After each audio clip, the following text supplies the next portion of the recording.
The snowstorms had ceased their hammering assault on the north, but the wind still howled through the towers and turrets of Winterfell. Icy flakes drifted down in an almost languid dance, as though the land itself had grown weary of death and demanded a measured, mournful pace for any further changes. Yet something haunted the fortress beyond its battered walls and broken gates. A hush clung to Winterfell's corridors. One could almost taste the apprehension among those who had survived the onslaught of the dead. The White Walkers were gone, so they said. But an echo lingered. Souls had been shaken. All eyes still glanced to the horizon with wariness, as if expecting another swirl of ice-blue light to appear out of the darkness. In the courtyard, the remnants of a funeral pyre still smoldered, sending up thin ribbons of gray smoke into the cold evening air. The stench of burnt flesh had diminished over the past few days, giving way to the earthy tang of ash. Northmen and allies from the distant reaches had stacked the dead in careful rows, lighting them in small, solemn ceremonies. Few had the strength or spirit to attend every funeral, for the losses were too great. In these hushed times, even the crows seemed to keep their distance, as though uncertain of what remained for them to scavenge when an enemy so unnatural had walked the land. Melisandre had returned to Winterfell against all expectation. None knew precisely what had drawn her back after that fateful night, when she had cast aside her ruby choker and disappeared across the battlefield like a specter. Some said she walked out into the snow and never returned, that she had perished in the dawn that broke the long night. But she came back, aged yet somehow still possessed of a quiet vigor. She kept her cowl up against her pale face, though no one doubted the red hair and the formidable presence beneath. Sansa regarded her with stoic acceptance. Davos Seaworth watched her every step with suspicion. Arya remembered how the priestess had once spoken words she could not understand, but that somehow shaped her destiny. And Jon Snow, weighed down by the leadership he had never asked for, looked upon Melisandre with a gaze that held sorrow and a lingering sense of need.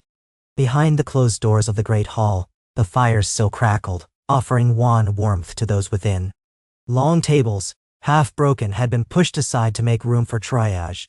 Fresh straw scattered over the stone floor attempted to mask the smell of blood and sweat. Heal the living, this was the priority after the battle. Night after night, even with the greatest threat banished, rest was elusive. People stirred awake from nightmares, certain they heard the shrieks of the undead pounding at the gates. Sometimes, when the wind was just right, it almost sounded as if the wails of the others echoed in the distance, a memory refusing to die. Jon Snow strode to the central hearth, his brow deeply furrowed. Ever since the Dawn's victory, a question gnawed at him. Where had the Night King's body gone? Before that final confrontation, the Stark crypts had been desecrated, battles raged in the courtyard, and dragons danced and spat fire in the sky. Then Arya plunged her Valyrian dagger into the Night King's flank, shattering him into specks of ice that scattered into the swirl of snow. Later, in the confusion of dawn, some claimed that at the moment of his demise, there had been the faintest flicker of a strange blue glow darting away over the fields, as though part of him had survived. Others said the Night King had not fully vanished, but collapsed in a swirl of ice that was whisked off by the wind. These were rumors and half-glimpses. No one was certain of anything anymore, save that his army dissolved into chunks of ice and corpse dust, and the living had survived. Jon could not let it go. The existence of such a being demanded finality. Yet there was no body to burn. No sign of a twisted White Walker's corpse. No remains of that dreadful crown of icy horns. The rumors kept him awake. If any piece of that ancient magic persisted, the living remained in danger. He alone understood the relentlessness of the threat, the memory of Hardhome, the battles at the Wall, all of it haunted him. The Night King had been a centuries-old necromantic force, and such power did not vanish like so much smoke. Melisandre stood quietly by the hearth, the flames lighting the planes of her face. Although her visage showed the marks of time, there was still an ethereal grace to her. "Lord Snow," she said, voice subdued. He nodded, addressing her with a formality that lingered even after all they had been through. "You came back. There was something unfinished. The great war for the Dawn was but one battle." She paused. "Erlor guided me here again. I obeyed." "Yes." Jon bit the inside of his cheek. He had no love left for prophecies, but he respected the urgency in her voice. "Something remains," he said. It was not a question. Melisandre only nodded. She looked around the great hall, everyone busy with chores, bandaging wounds, or dozing in fitful rests. "If you wish to speak, we should do so privately." A flicker of relief passed through Jean's eyes. He beckoned her to follow him out of the hall. They slipped through the corridors of Winterfell, passing sconces that flickered in drafts, and came at last to the library tower, which had been cleared for the wounded and the store of ravaged books. Melisandre walked with measured steps, her footprints barely audible. "This place will do," John said, shutting the door behind them. "Melisandre, tell me, do we still face a threat?" She stood by a small iron brazier, warming her hands over its embers. "The Great Other's power was greatest in that ancient being you call the Night King. In the moment of his defeat, Arya shattered the hold he had upon his army of the dead. But the darkness in him was not so easily vanquished." She fixed John with a grave look. "When you kill a mortal man, you burn his body to be sure he does not rise again. But when you kill an immortal, there is no body to burn. There was only the essence of him, scattered upon the winds." A chill that had nothing to do with the freezing air coursed down Jean's spine. "What do you mean by the essence of him?" Melisandre drew out a small pouch from within her robes and set it atop a table. "In the swirl of chaos that morning, I walked the battlefield, guided by a light only I could see. I found a small swirl of ice crystals coalescing on a fragment of the Night King's armor. They had not melted under dragonfire nor the rays of the dawn. I collected them. They radiated a faint power. Some piece of him yet clung to the mortal realm." John's eyes narrowed as he reached for the pouch, hesitating. He thought he felt the faintest coolness emanating through the leather. "Why didn't you destroy it?" "Destroy it?" Melisandre gave a wan, humorless smile. "I believe that was tried for thousands of years. At the dawn of the Age of Heroes, the first men sought to end such power, the children of the forest too. Yet it returned. You saw for yourself how a single confrontation was never enough. He rose again and again. Even if this shard of essence can be crushed, what if the Great Other births another champion in time? We defeat him for one generation only to see him rise anew." Joan's hand closed into a fist. "Then what would you have us do?" The flames in the brazier danced across her eyes. "I would give him life again." Those words hung in the cold air, near blasphemous in their audacity. John inhaled sharply, feeling the weight of the world upon him once more. "You want to resurrect the Night King," he hissed, glancing about as though the shadows themselves might overhear. She bowed her head. "Not as the Night King. As a mortal man. The curse that bound him to the Great Other can be undone. He was once a man, a Stark of ancient times, the legends say, though that part has always been shrouded in rumor. If we can free what remains of his soul from that darkness, we can break the cycle. No more champion of the White Walkers, no more endless war." "But how I don't know." John stared at her, struggling to keep his voice calm. "What you speak of goes beyond reason. How could you even attempt such a thing?" The Red Priestess placed a hand upon the pouch. "With the lore of the Red God, and with sacrifices of the right kind, I can weave a ritual that pulls him back from the oblivion in which he now drifts. The chance that it might fail is high, but if it succeeds, the man reemerges. The curse is severed. The power of the Great Other is severed with him, at least for a time longer than we have known. Perhaps forever." "Neneme." Joan's breath caught. The notion seemed monstrous, and yet the possibility of defanging the Great Other once and for all was too potent to dismiss outright. "And if it doesn't work?" he asked, his voice tight. "Then it may unleash a wrath even the last long night did not equal. Or it may simply fail, leaving the shards of the Night King's essence to coalesce again in another century or another 1,000 years. The future is uncertain, but Aurora's flame has never guided me to an easy path." "Ah!" A dreadful quiet settled in the tower. John paced the narrow space, the wooden boards groaning underfoot. Finally, he spoke. "I cannot decide this alone. We've lost too much. If you try this and fail, it might be the final blow to the North. We owe it to those who survived, and those we lost, to consider carefully." Melisandre nodded. "Speak with those you trust. If they do not permit it, I shall leave these grounds. But I cannot guarantee the Great Over's champion will remain undone. The clock is ticking, Jon Snow. Nendalens. He sensed the weight of that final statement as though it were a millstone around his neck. Darkness always returned in the histories of men. This was just another chapter that threatened to be written. As he turned to go, he could almost swear he heard a heartbeat within the pouch, pulsing with a faint blue glow. Word of Melisandre's plan spread in hushed whispers. At first, only a tight circle knew. The council of those who had fought the dead. Ser Davos, Arya, Sansa, Bran, Tyrion and Daenerys, who still nursed the wounds of her army's heavy losses in the Great War. They gathered in a small room behind the Great Hall, a private council chamber with a single high window letting in slanting rays of wan sunlight. Outside, the sky threatened another snowstorm, though spring should have come weeks ago. Winter's grip was reluctant to let go. Ser Davos stood with arms folded tightly, his face etched with mistrust. We let her do her dark magic again? Have we forgotten how the last times went? The shadows, the fires, the sacrifices? Now done three. Melisandre stood at the far edge of the chamber, silent for once, letting the debate unfold. She wore her red robes, hood drawn up around her face, the ruby at her throat glinting with each flicker of torchlight. Arya's stare was cool. She had seen enough illusions and half-truths from Melisandre, but there was a certain clarity in her steel-gray eyes that suggested she understood the stakes. We risk everything by allowing this, she said, but the dead came to kill us all. If they have any chance of returning, should we stand by and do nothing? No. Sansa, seated next to Bran's wheeled chair, tightened her lips. Is it wise to dabble further in these magics? Even if it breaks the cycle, how can we trust that it won't bring some new horror upon us? Tyrion stroked the stubble along his jaw, looking from face to face.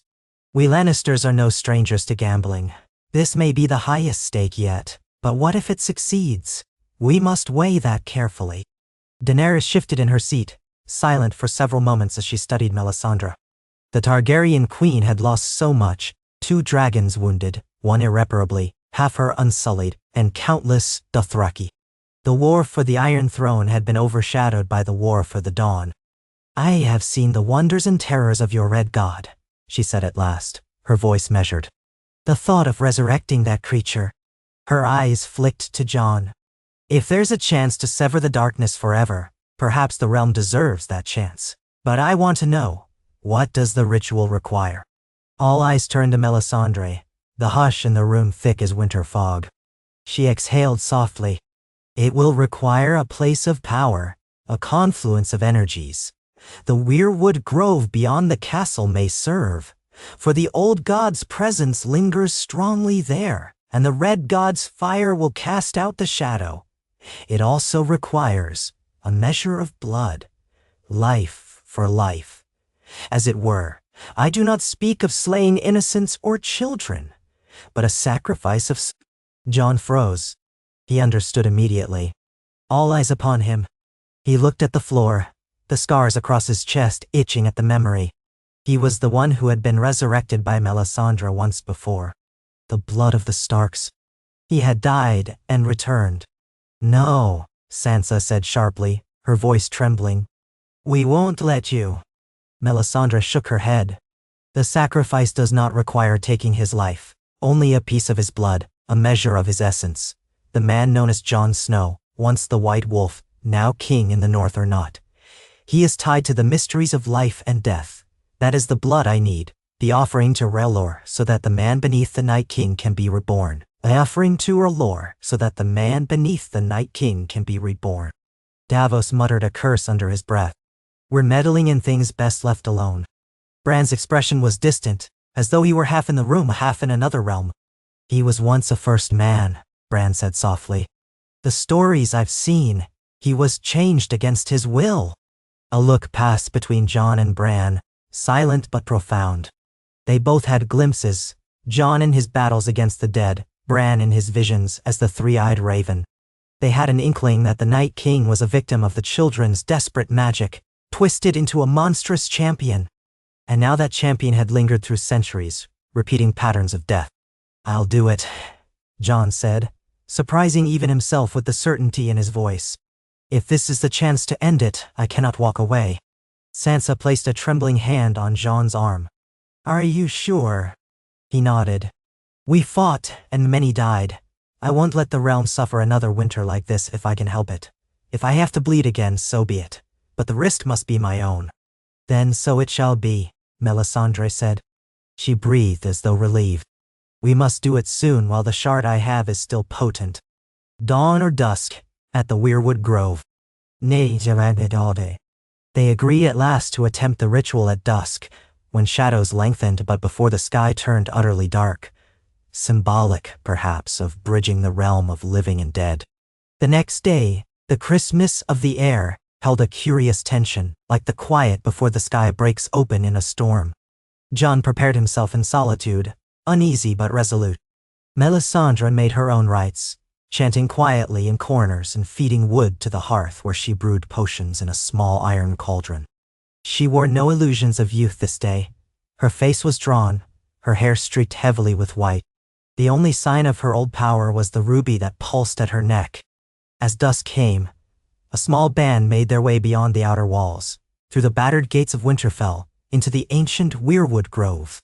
The pale bark of the trees glowed in the fading light, their red leaves rustling with a sound like whispered secrets. The carved faces on each trunk seemed to watch them. Melisandre arranged a small circle of stones in the center of the grove. At the center of that circle, she placed the pouch with the gathered shards of the Night King's essence. She motioned for John to stand behind it. She sprinkled a shimmering powder around the stones, the ashes of some burned herbs that she had prepared. Then she turned to John. I will begin the incantation, Melisandre said, voice lowered. When I signal you, you must offer your blood willingly. A small cut, a few drops, upon the shards. Stand firm. Whatever you see, do not falter. Nelosili. John drew the Valyrian steel dagger at his belt, Arya's gift, the one that had ended the Night King's unholy existence. Its blade caught the last of the sun's rays, shining with a ghostly brilliance. Davos, Arya, and Sansa stood at the tree line, tension rippling through each of them. Bran observed with unreadable calm, while Tyrion and Daenerys lingered back, flanked by unsullied guards who looked around warily as though expecting the dead to rise from the snow yet again. Melisandre began to chant.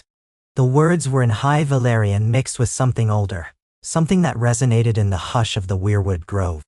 The air thickened. John felt as though the temperature dropped several degrees, though the rest might have felt heat emanating from the invisible conflagration of sorcery. Melisandre's voice rose and fell, a strangely melodic chorus that hung in the twilight. The ruby at her throat flashed, bright enough at moments to rival the sinking sun. The carved faces on the weirwood seemed to weep red sap more heavily, as if they too felt the strain of the ritual. A faint wind rustled their branches. Melisandre's chant gained urgency, and she cast handfuls of her shimmering powder into the circle. The powder ignited with a sudden spark, forming a ring of scarlet flame around the shards. Now, she hissed, turning to John. His heartbeat thundered in his ears. He slid the blade across the palm of his left hand, wincing at the sting, but no cry escaped him. Blood trickled onto the steel. Then he tilted his hand so that crimson drops fell onto the shards of ice at the center of the circle. Where the blood met them, wisps of steam rose. The ice glowed faintly, a tinge of blue flickering beneath the dark red liquid. Melisandre's voice soared in a crescendo. The flame ring around the shards leapt higher, fed by some otherworldly fuel. Then, abruptly, she snapped her eyes open, still chanting, and stretched her arms wide. A clawing cold gripped John, nearly staggering him. He felt something pressing at the edge of his mind, an ancient malevolence that recognized his presence. Images flashed before him, the Hardhome massacre, the dragon white tearing through the wall, the Night King's impassive face as he raised the dead in challenge. John grit his teeth, fighting to maintain focus. This was no time to falter. He pressed his cut palm down again, letting more blood flow. The ring of fire shrank, condensing around the shards until the flames licked them directly. Sparks danced upward. A swirl of frost seemed to battle the heat, spitting out bursts of steam. The grove filled with swirling mist, half smoke, half ice. Those watching at the edge clutched each other, uncertain if they should intervene. Then the chanting stopped. The ring of fire winked out as if snuffed by a gale. For one pregnant moment, all was still. John exhaled, shaking, and glanced at Melisandre. Her eyes were closed, her lips parted. Suddenly the circle of stones cracked. A pulse of energy, like a shockwave, emanated from the center, sending stones tumbling. John stumbled back a step, as did Melisandre. Steam or fog thickened in the air, obscuring the center. Through the haze, a figure began to coalesce, first an outline, then a more solid shape. It lay prone on the snow, trembling, as if gasping for breath. John's heart hammered. Melisandre opened her eyes. She took a hesitant step forward, the hem of her red robe sliding across the snow. "It is done," she whispered. The figure on the ground stirred. It was a man. Pale, naked, curled in on himself. His hair was dark, flecked with frost. His limbs quivered, as though the cold were seizing him. Slowly, painfully, he pushed himself up onto his knees.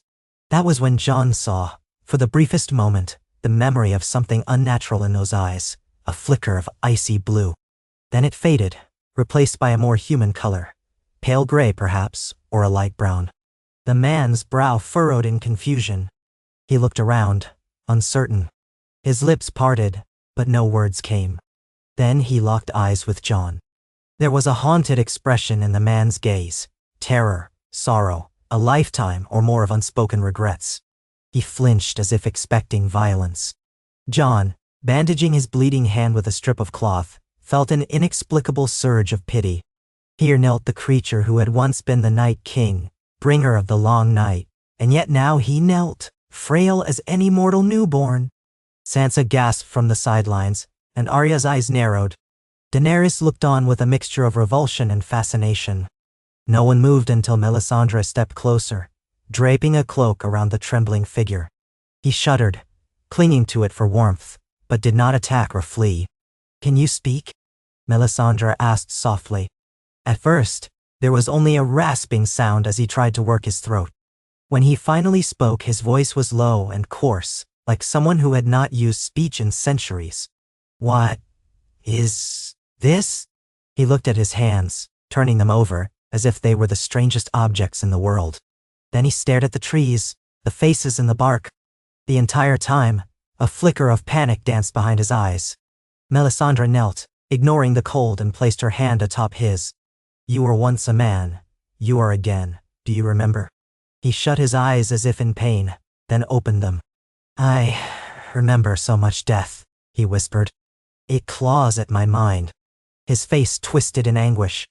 "I heard them scream. He cut himself off, breath ragged.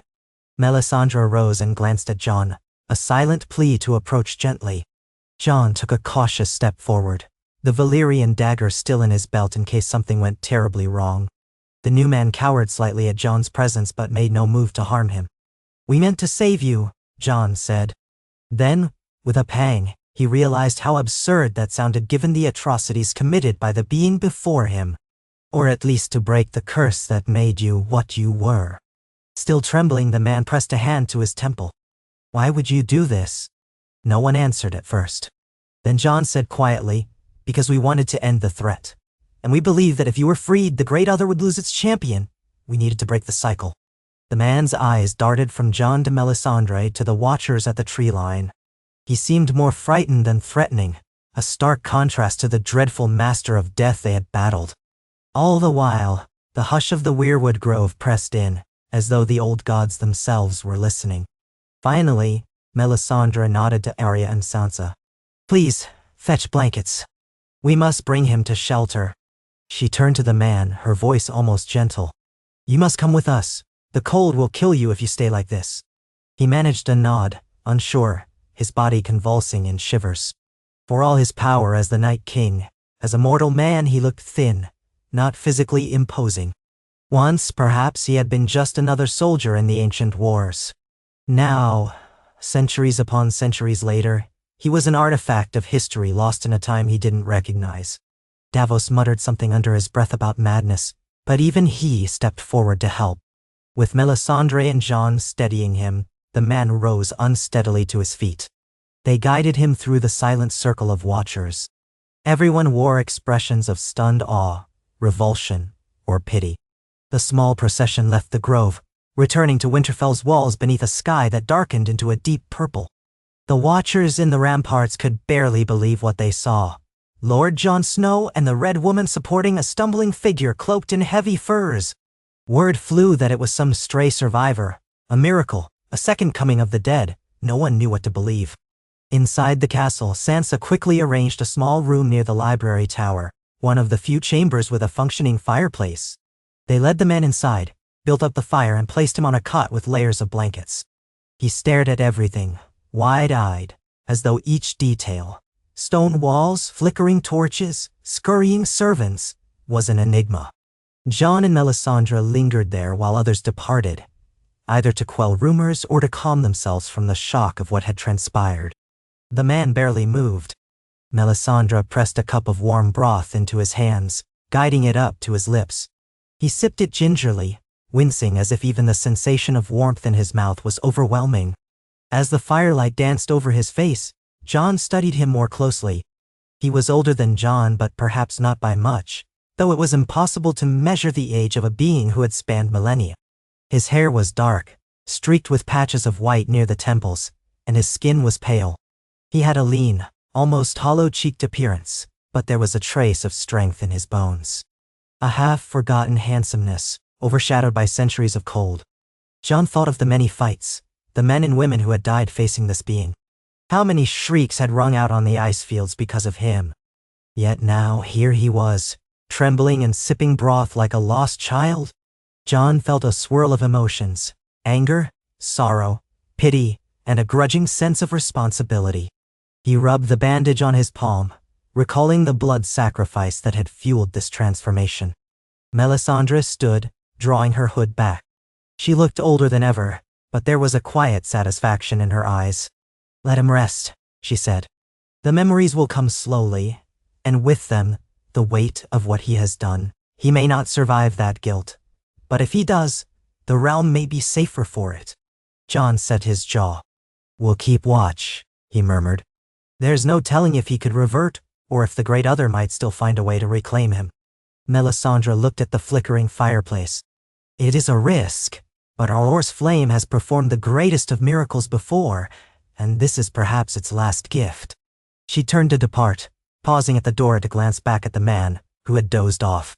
"Pray he finds some measure of peace," she whispered, then slipped away into the corridor. Left alone in the warm glow of the hearth, Jon sank onto a nearby stool. He kept his sword close, albeit sheathed. The faint crackle of the fire was the only sound. Outside, the wind sighed against the stones. Jon cast his eyes to the man who had once been the Night King, forcibly reminding himself that a monstrous evil had dwelt within that body. Would that evil lurk there still, waiting for a moment of weakness? The man stirred in his sleep, brow furrowed. A single tear slid down his pale cheek. Jon did not wake him. Instead, he stared at that tear as it glimmered in the firelight and felt a twinge in his chest.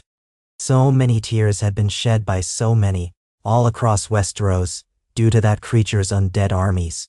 Now, the final tears of the war were being shed here, in a quiet chamber in Winterfell. It felt like the strangest culmination of everything they had fought for.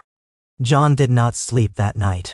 Nor did the others, who found themselves pacing the halls, whispering theories, and wondering what the morning would bring. Did they truly see the dreaded King of Winter reborn as a mere mortal? Some who had lost loved ones in the battle raged at the idea that he was granted mercy. Others felt uneasy curiosity. A few, remembering the old tales, wondered if this was the fabled resolution the gods had always intended. Morning broke with a pale sun that struggled through the thick clouds. A meager brightness seeped through the cracks around the shutters. Jon rose stiffly, having kept vigil by the hearth. The man was awake, curled beneath the blankets, gazing blankly at the wall.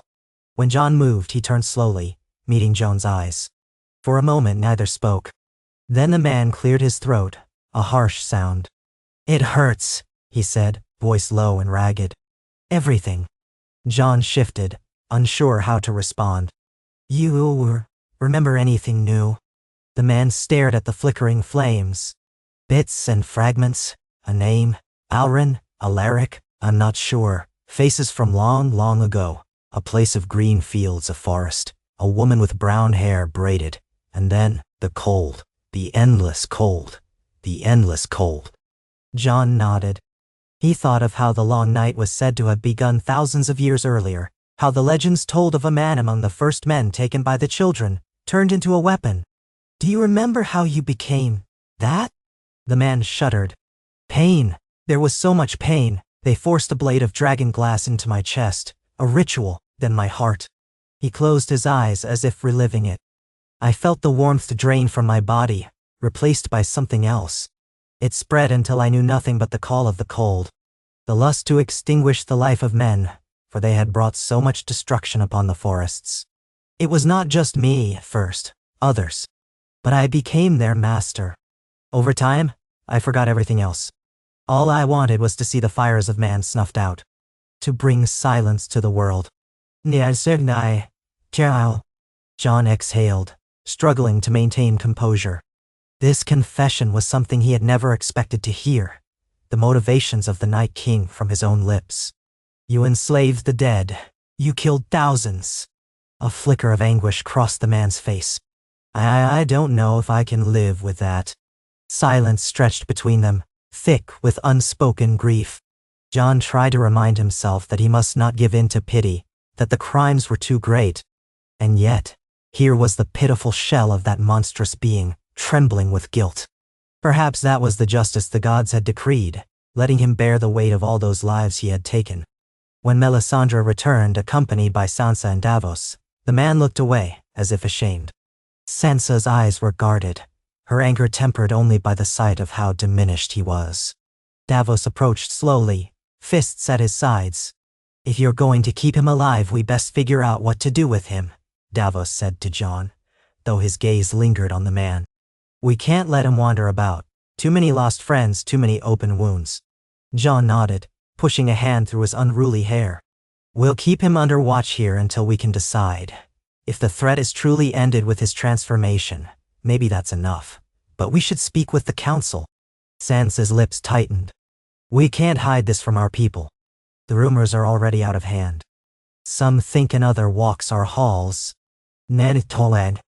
Melisandre glanced at the man. He is as vulnerable as any newborn babe.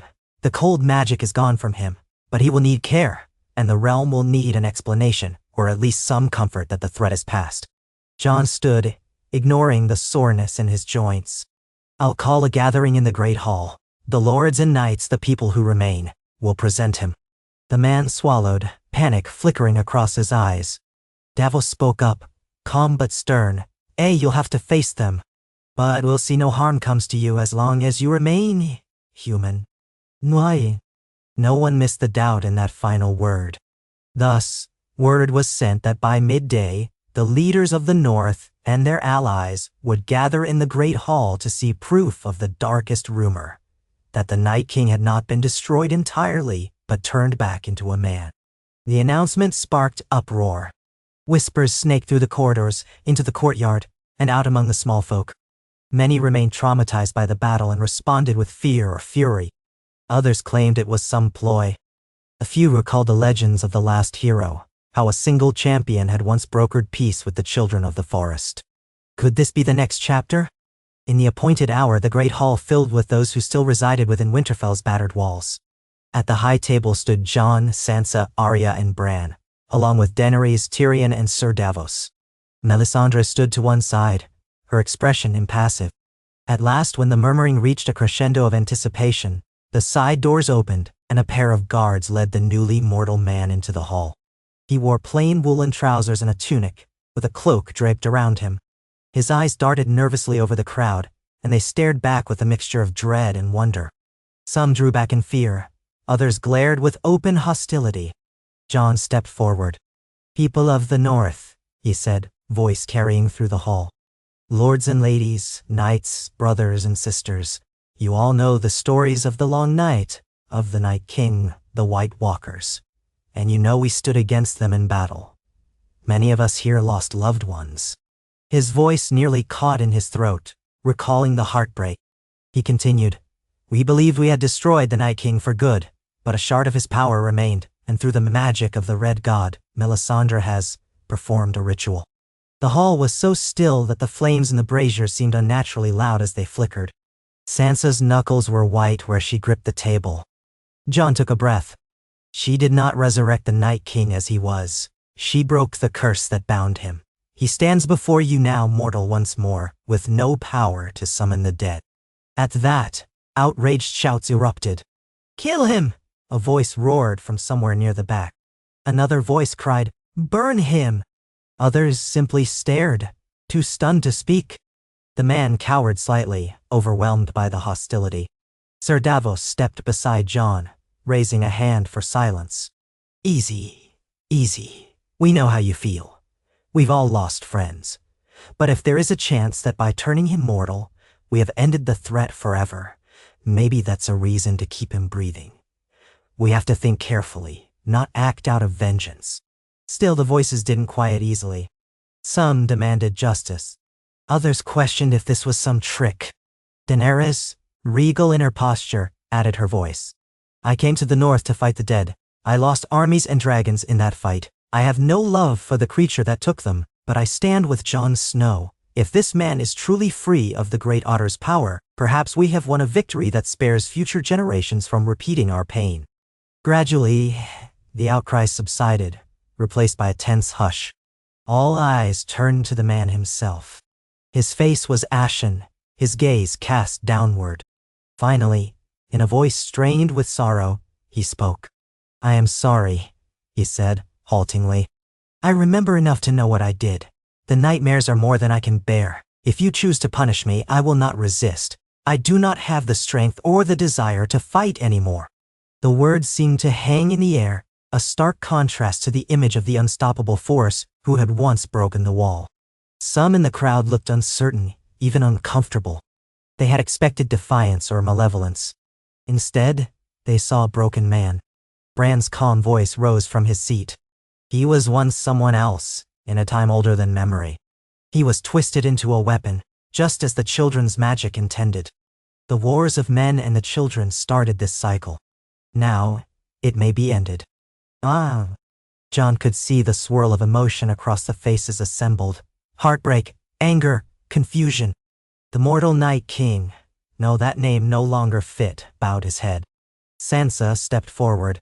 "The North has bled," she said. "We will not forget or forgive easily. But if this is truly the end of the threat, let him live with the consequences of his memories, under guard and watch. Let him see what he has done. That may be worse than any swift death." "No, Zane." A murmur rippled through the crowd, some nodding in grim agreement. Jon stepped aside to let the man stand fully before them, as if to say, "Here he is. No illusions." Tyrion took a measured step forward. "In the histories, we shall record that the White Walker's master was undone, not just by battle, but by a final mercy." He cast a wry glance around. "Some will call this foolish. Some might even call it madness. But we have seen enough madness in these wars. Perhaps we need something else." Jon exhaled slowly. It was done. There would be no communal cry of approval or celebration. Too many ghosts stood among them, figuratively speaking. But there was a sense of acceptance beginning to take hold. The lords and knights, seeing that the castle's leaders were resolute, did not press further for immediate execution. Some spat on the ground in disgust. Others turned and left, shaking their heads. A few stared long and hard at the man, perhaps wondering how a single being could be responsible for so much pain and still appear so very helpless. In the days that followed, Winterfell attempted to return to a semblance of normalcy. The small folk returned to their tasks, clearing rubble, rebuilding the gates, and caring for the wounded. Ravens flew out, bearing letters of the miraculous event across the realm. Perhaps only half would believe them, but the rest would wonder. Some would scorn it as nonsense. Others might find hope in the news that the dead were gone and their king was mortal again. Meanwhile, the man, still nameless, still haunted, remained in that small chamber near the library tower. 2 guards were posted outside at all times, though he showed no sign of violence. He spent hours staring at the fireplace or turning the pages of old books, as if searching for clues to who he might once have been. He found no comfort in those dusty tomes, for none told his personal story. Sometimes he would wake in the night crying out in a language no one recognized, choking on terror. The guards, stoic men of the north, kept watch with pitying eyes. John visited often. In part, he felt it was his responsibility. He had given his blood to make this possible. And in part, something in him empathized with this lost soul. John had felt the sting of death, the confusion of returning to life by Melisandre's magic. Perhaps no one else in Westeros could understand even a fraction of what that was like. One afternoon, John found him sitting by the window, looking out at the courtyard where training drills had resumed. Squires swung swords, stable boys lugged bales of hay, and a sense of routine had returned to Winterfell. The man did not turn when John entered. "People are trying to move on," John said quietly. The man nodded. "Yes, as they should." His voice was tinged with sadness. "I do not know my name. I only know Flickers. Your brother said it might come back." John looked uncomfortable. "Bran can see many things in the past, but he says your identity predates so many records." He found hints. "A second son of a chieftain among the first men, offered up to the children in a bargain." The man's lips twisted in bitterness. A bargain that ended the world in ice. They fell silent, each lost in thought. Finally John said, "We could give you a name." He turned, meeting Joan's eyes. "A new name? For a new life?" John nodded, unsure if it was his place. "If it helps, you can choose it yourself or we can find one. We can't keep calling you the man who was the Night King." The man's gaze drifted to the training yard again. "I do not feel worthy of a name, but perhaps it's needed. A step away from what I was. Let me think on it." So he remained nameless for the moment. Word spread that the man could walk freely within the walls of Winterfell, albeit under watch. Some spat at his feet when he passed. Others looked at him in fascination. A few with large hearts or remarkable mercy offered him awkward greetings. He accepted them all with bowed head. When asked directly if he repented, he could only say that he scarcely remembered how the centuries of the dead had passed in his mind, only that he felt them, like 1,000 knives behind his eyes. Arya watched from a distance, half wanting to approach. She had struck the fatal blow after all. But something in her rebelled. Why should she offer comfort to this man who had threatened everyone she loved? Still, she was no stranger to transformations, to the shedding of old identities. She wrestled with her own conscience, uncertain if she should be satisfied that he lived, or if she should end him with a single stroke. Sansa was more pragmatic. She oversaw the delicate matter of public sentiment, ensuring that the man's presence did not spark rebellion among the lords. She considered that perhaps, in time, he could be exiled to some remote holdfast, living out his days in penance. But for now his fragile, haunted state meant the realm's retribution was delayed. Daenerys, for her part, approached him once out of curiosity. In a quiet corridor, she saw him studying a tapestry of the Stark lineage. He looked out of place, lost in time. She recalled how he had killed so many, including half of her beloved Dothraki. Yet she also recalled that she had once burned men alive in her quest to rule, and that power can twist morality. Though her crimes and his could not be compared, he had committed atrocities beyond counting. She sensed in him a regret so profound, it was almost tangible. When he turned to her, their eyes met, and no words were exchanged, but she read in him a plea for something she could not name. Comfort. Forgiveness? She had neither to give, so she bowed her head and walked on. And so the days turned into weeks. The man grew physically stronger, taking short walks in the courtyard, breathing the crisp northern air. Sometimes Jon or Davos accompanied him, ensuring no one tried to take vengeance. Slowly, a sense of acceptance settled over Winterfell. The man was neither welcomed nor driven out. He lingered on the fringes, an uncomfortable reminder of the horrors they had survived. Yet, there was also a perverse fascination in his presence, like a living relic of a time that should never have been.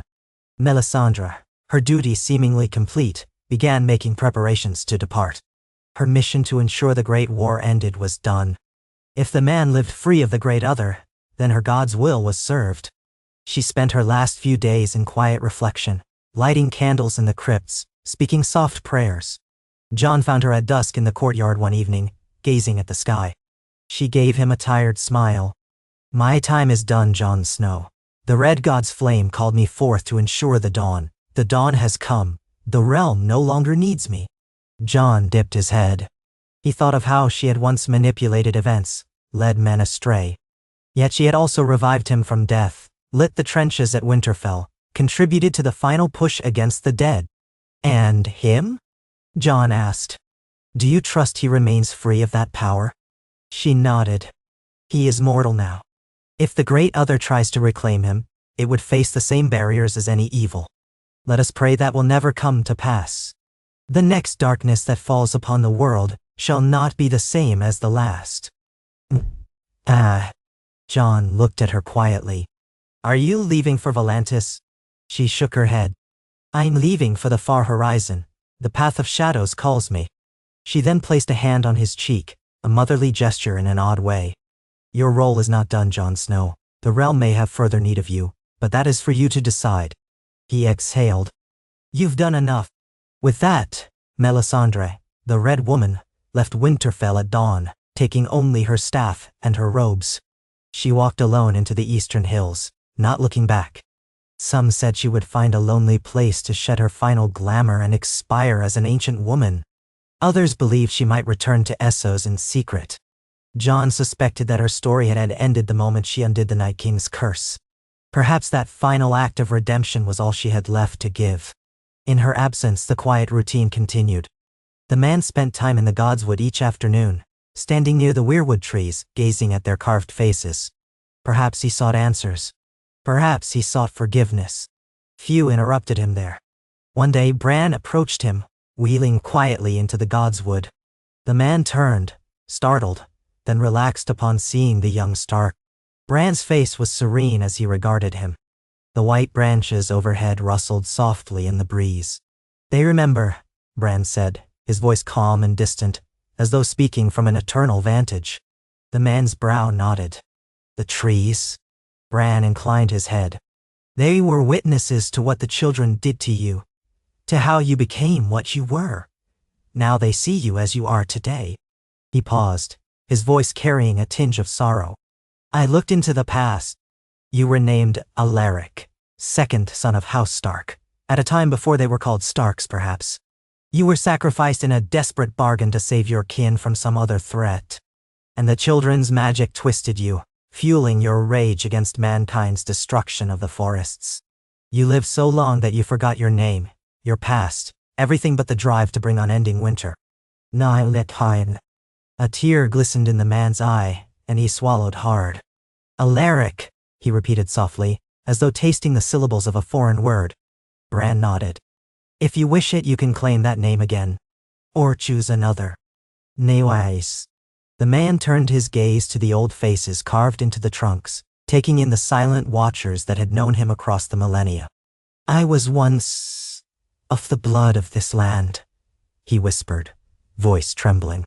I feel it, like the wind across a tundra in my heart, barren from so many centuries of killing. Can one such as I be worthy to call myself by that name again? Bran's expression was impassive. Worthy or not, the name was yours. You can't erase what you've done, but you can decide what to do now. Alaric. The man, Alaric, closed his eyes. Then let it be so, he said, voice catching. If there is penance to be done, let me do it as Alaric. When the news spread that the former Night King had remembered his ancient name, reactions were mixed. Some refused to speak it, preferring to keep calling him monster or shade. Others tried it out carefully, as though the name were a fragile new plant breaking through the snow. Alaric accepted it with humility. He had no illusions that it would grant him forgiveness, but it gave him a place to start. Time stretched on.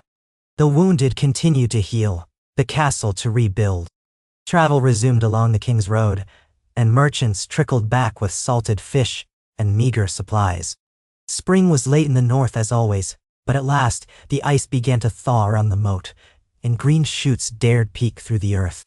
Alaric moved quietly in the background, helping in small ways, carrying timber for repairs, fetching water for the blacksmith. He asked for no payment, only a place to sleep and the chance to atone. Some spat or hurled curses at him, referencing the dead loved ones they had lost. He took it all without complaint, though it clearly pained him. Sometimes, Behind the stables or near the gates, John would see Alaric bow his head and close his eyes, as if haunted by every shouted accusation. John made it known that no one was to physically harm Alaric under penalty of the law, but he did not shield him from insults. Perhaps it was the only form of justice the realm would have. Bran began to share tidbits of their lost history with Alaric, describing the early alliances between the first men and the children, the birth of House Stark. Alaric listened intently, as if desperate to reclaim any shred of identity from the swirling maelstrom of his past. Sometimes he would ask for a moment alone, tears shimmering at the edges of his lashes. He found it overwhelming to realize how everything he had once loved had become dust centuries before. Sansa observed from a careful distance. She wasn't sure how to feel. The man who had nearly destroyed the North was carrying water in her courtyard. He was a figure of tragedy and horror in equal measure. She noticed how the castle staff who had lost family to the Whites avoided him. She noticed children staring at him, wide-eyed, until their mothers whisked them away. And yet, slowly, he integrated into their routine. One day, she came upon him in the library, studying a map of Westeros. He seemed perplexed by how the continent's borders and cities had shifted over the centuries. Without meaning to, she found herself explaining the political changes, the boundaries of the various kingdoms. He listened in near wonderment, as though hearing about a distant world. When she finished, he thanked her politely, his voice trembling with a sincerity that disarmed her. She left the library unsettled, uncertain if she had crossed the line from condemnation into empathy. Arya was even more conflicted. She had ended him once, saving countless lives. Now he lived, and her skillful blow of Valyrian steel felt like an afterthought. That rankled her. There was no sense of finality. She found him in the courtyard one late afternoon, lighting a small candle for the fallen. He turned, hearing her approach. She remained silent, face impassive. He lowered his eyes, as if expecting her to scorn him. "When I killed you," she said, her voice flat. "I thought that was the end." He nodded. "I know." She narrowed her eyes. "I lost friends that night. Good people. Are you going to bring them back?" A tear slipped down his cheek. "I wish I could." They stood there, the quiet tension speaking volumes. Finally, she turned and left without another word, leaving him to bow his head before the candle's flame.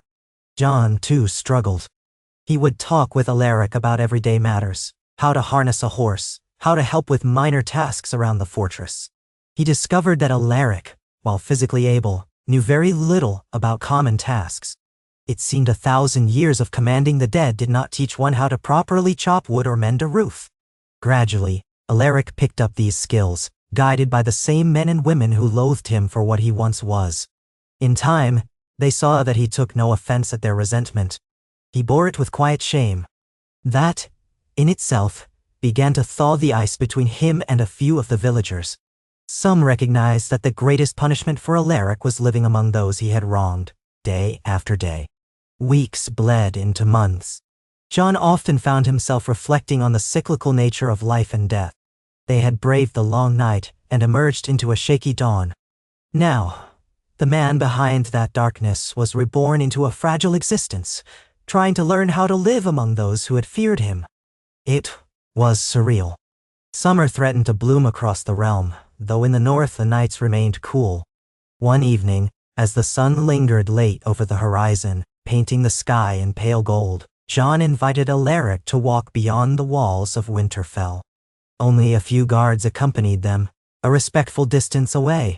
Jon wanted to see how Alaric fared beyond the relative safety of the keep. They ventured along a winding path toward a nearby stream, where the runoff from the melting snow cascaded with a fresh, clean rush. Alaric walked slowly, pausing often to take in the new greenery emerging from the thawing soil. He reached out tentative fingers to touch the leaves, wonder lighting his eyes. "It's beautiful," Alaric said softly. "In all the centuries of cold, I had forgotten the sight of new growth." He stooped and cupped water from the stream to his lips, marveling at its cold clarity. Jon watched quietly, remembering how once he had glimpsed the unstoppable march of an undead army, a dread that felt unquenchable. Now that memory felt distant, though not gone. After a few moments, Alaric turned to Jon. Thank you for allowing me this chance. John shook his head. I did it to save the realm. You needn't thank me, and I'm not sure I've allowed anything. We're all just going forward. Alaric lowered his gaze. Still, you've shown me kindness that I have not deserved. I know that every breath I take is borrowed from the countless lives I stole. Perhaps one day, the realm can move on. John studied the man's face, recalling how that face had once been an icy visage crowned by monstrous horns. Now, it was simply a man's face, weary, lined by sorrow. John did not know if forgiveness was truly possible, but in that moment, he thought perhaps pity and compassion were not the same as condoning what had happened. Maybe they were simply part of being human. They walked a bit more, silently, until the breeze shifted. John caught the faint smell of pine. The guard called out from behind, "Best head back soon, my lord. The shadows grow long." Alaric paused, looking west as the sun dipped. I remember these hours from long ago, he said, eyes distant. The gloaming when men's shadows stretched across the fields. We used to have festivals then, 1,000 years ago. He laughed, a dry, humorless sound. Before I became a monster. John's heart twinged. He gently nudged Alaric's shoulder. We're returning now. Perhaps next year you'll see new festivals. Without war. Without the dead stalking the night. Nah. Alaric nodded, allowing John to guide him back toward Winterfell. The walls of the castle beckoned, lit by the last orange glow of day. In that light, the fortress seemed almost at peace, scars of battle softened by the new season. In the weeks that followed, small steps were taken toward letting Alaric find a place in the fortress. Though guarded, he began assisting Master Wolkin in the library, carefully restoring old books. He showed a strange knack for deciphering ancient scripts, as if part of his memory recognized the shapes of older tongues. When Master Wolkin discovered Alaric's skill, he timidly asked for help cataloging the older manuscripts that had survived. In the hush of the library, Alaric found a tentative purpose. Of course, many still scorned him. Some spat at his feet or whispered insults, but none dared assault him directly now. He was always escorted. Gradually, the realm's lords began traveling again, checking on the state of the north. Some demanded to see the man who had once been the Night King, but after a glimpse of his meek disposition, they could only shake their heads. This was not the being they had feared. Sorrow overshadowed hate in some. Others harbored bitterness, swearing the realm would never be the same. Yet the seasons turned, as they always must. The days lengthened, and the nights lost their dreadful edge. Rebuilding continued, not just in Winterfell but in every corner of the north. The scars would remain in people's hearts, but life pressed on. Children laughed in the courtyard once more, albeit with fewer illusions about safety in the darkness. Alaric often spent his evenings alone, sitting by the battlements gazing at the stars. John observed him sometimes from a distance, noting the flicker of tears when Alaric thought himself unobserved. Perhaps he wept for the centuries of cold he had brought. Perhaps for the life he had lost so long ago. Perhaps for the families he had destroyed. Or maybe it was for all of it together, a weight no man could carry. One balmy evening, after the sun had set in a blaze of pink and gold, John joined Alaric on the battlements. The sky was streaked with the last embers of color. Below, the courtyard glowed with the soft lights of torches and lanterns, and beyond the walls, meadows glinted in the twilight. John recalled how not long ago, all he had seen from these battlements were the swirling white of snow and the black tide of undead. Alaric turned his head slightly when John approached. "Good evening," he said quietly. John nodded. They stood side by side, silent for a time, until John spoke in a hushed tone. "Do you still dream of them? The dead?" A shadow crossed Alaric's face. "Every night, I see their eyes, hear their wails. I feel responsible." He swallowed. "I cannot change what happened. Sometimes I think I should end my life to pay for what I did. But then I wonder if there's more to be done while I live." John folded his hands on the stone parapet. "You've been given a second life as I was. You can only do your best with it. That's all any of us can do." Alaric looked at him, faint gratitude flickering in his eyes. "It seems you know something of guilt and resurrection yourself." John gave a wry half-smile. "Eh, different circumstances. But returning from death changes a person. They gazed out at the horizon, where a faint silver line of moonlight illuminated the fields. Gradually, the conversation turned to simpler things: how the library's restoration fared, which walls in the castle still needed repairs, how the summer harvest might shape up. It was almost mundane, and yet that mundanity was precious. To speak of everyday concerns, to share a moment of quiet on the ramparts, this was everything the armies of the dead would have denied them. Eventually, a guard called John away on some matter, leaving Alaric alone. Before departing, John turned back. "I see you, Alaric, and I see you trying. Maybe that counts for something." The man who had once been the Night King stood there in the moonlight, silent, as Joan's footsteps receded. When he was alone, he shut his eyes, letting the night breeze caress his skin. For so long, his existence had been an endless winter, a relentless pursuit of extinguishing life. Now, in the hush of the northern night, he could almost taste a quiet, fragile peace. Perhaps, after lifetimes of cold, a sliver of warmth had found him at last. And somewhere far, far beyond the mortal realm, the power of the great other lay fractured, unable to cling to a champion in the world of men. The cycle of death and darkness had been disrupted. Whether it would remain so forever, none could say. But for now, Westeros could breathe free of the long night's shadow. And a single man, once a monster now reborn, sat in the dusk, contemplating what it meant to be human once more. He had a name, though it was unknown to all but a few: Alaric. A name older than most kingdoms, dusted in the snows of forgotten centuries. He wondered if someday he might earn the right to call himself by it openly, without shame. Maybe he would. Perhaps that would be the final victory in the War for the Dawn, the redemption not just of a single cursed soul, but of a realm battered by the darkest of nights, now given a chance to heal. In that quiet vigil under the northern sky, the faintest smile tugged at Alaric's lips, an unaccustomed gesture. He felt the stirring of hope, a fragile bud pushing through the last ice of winter, longing to bloom in the warmth of a new day.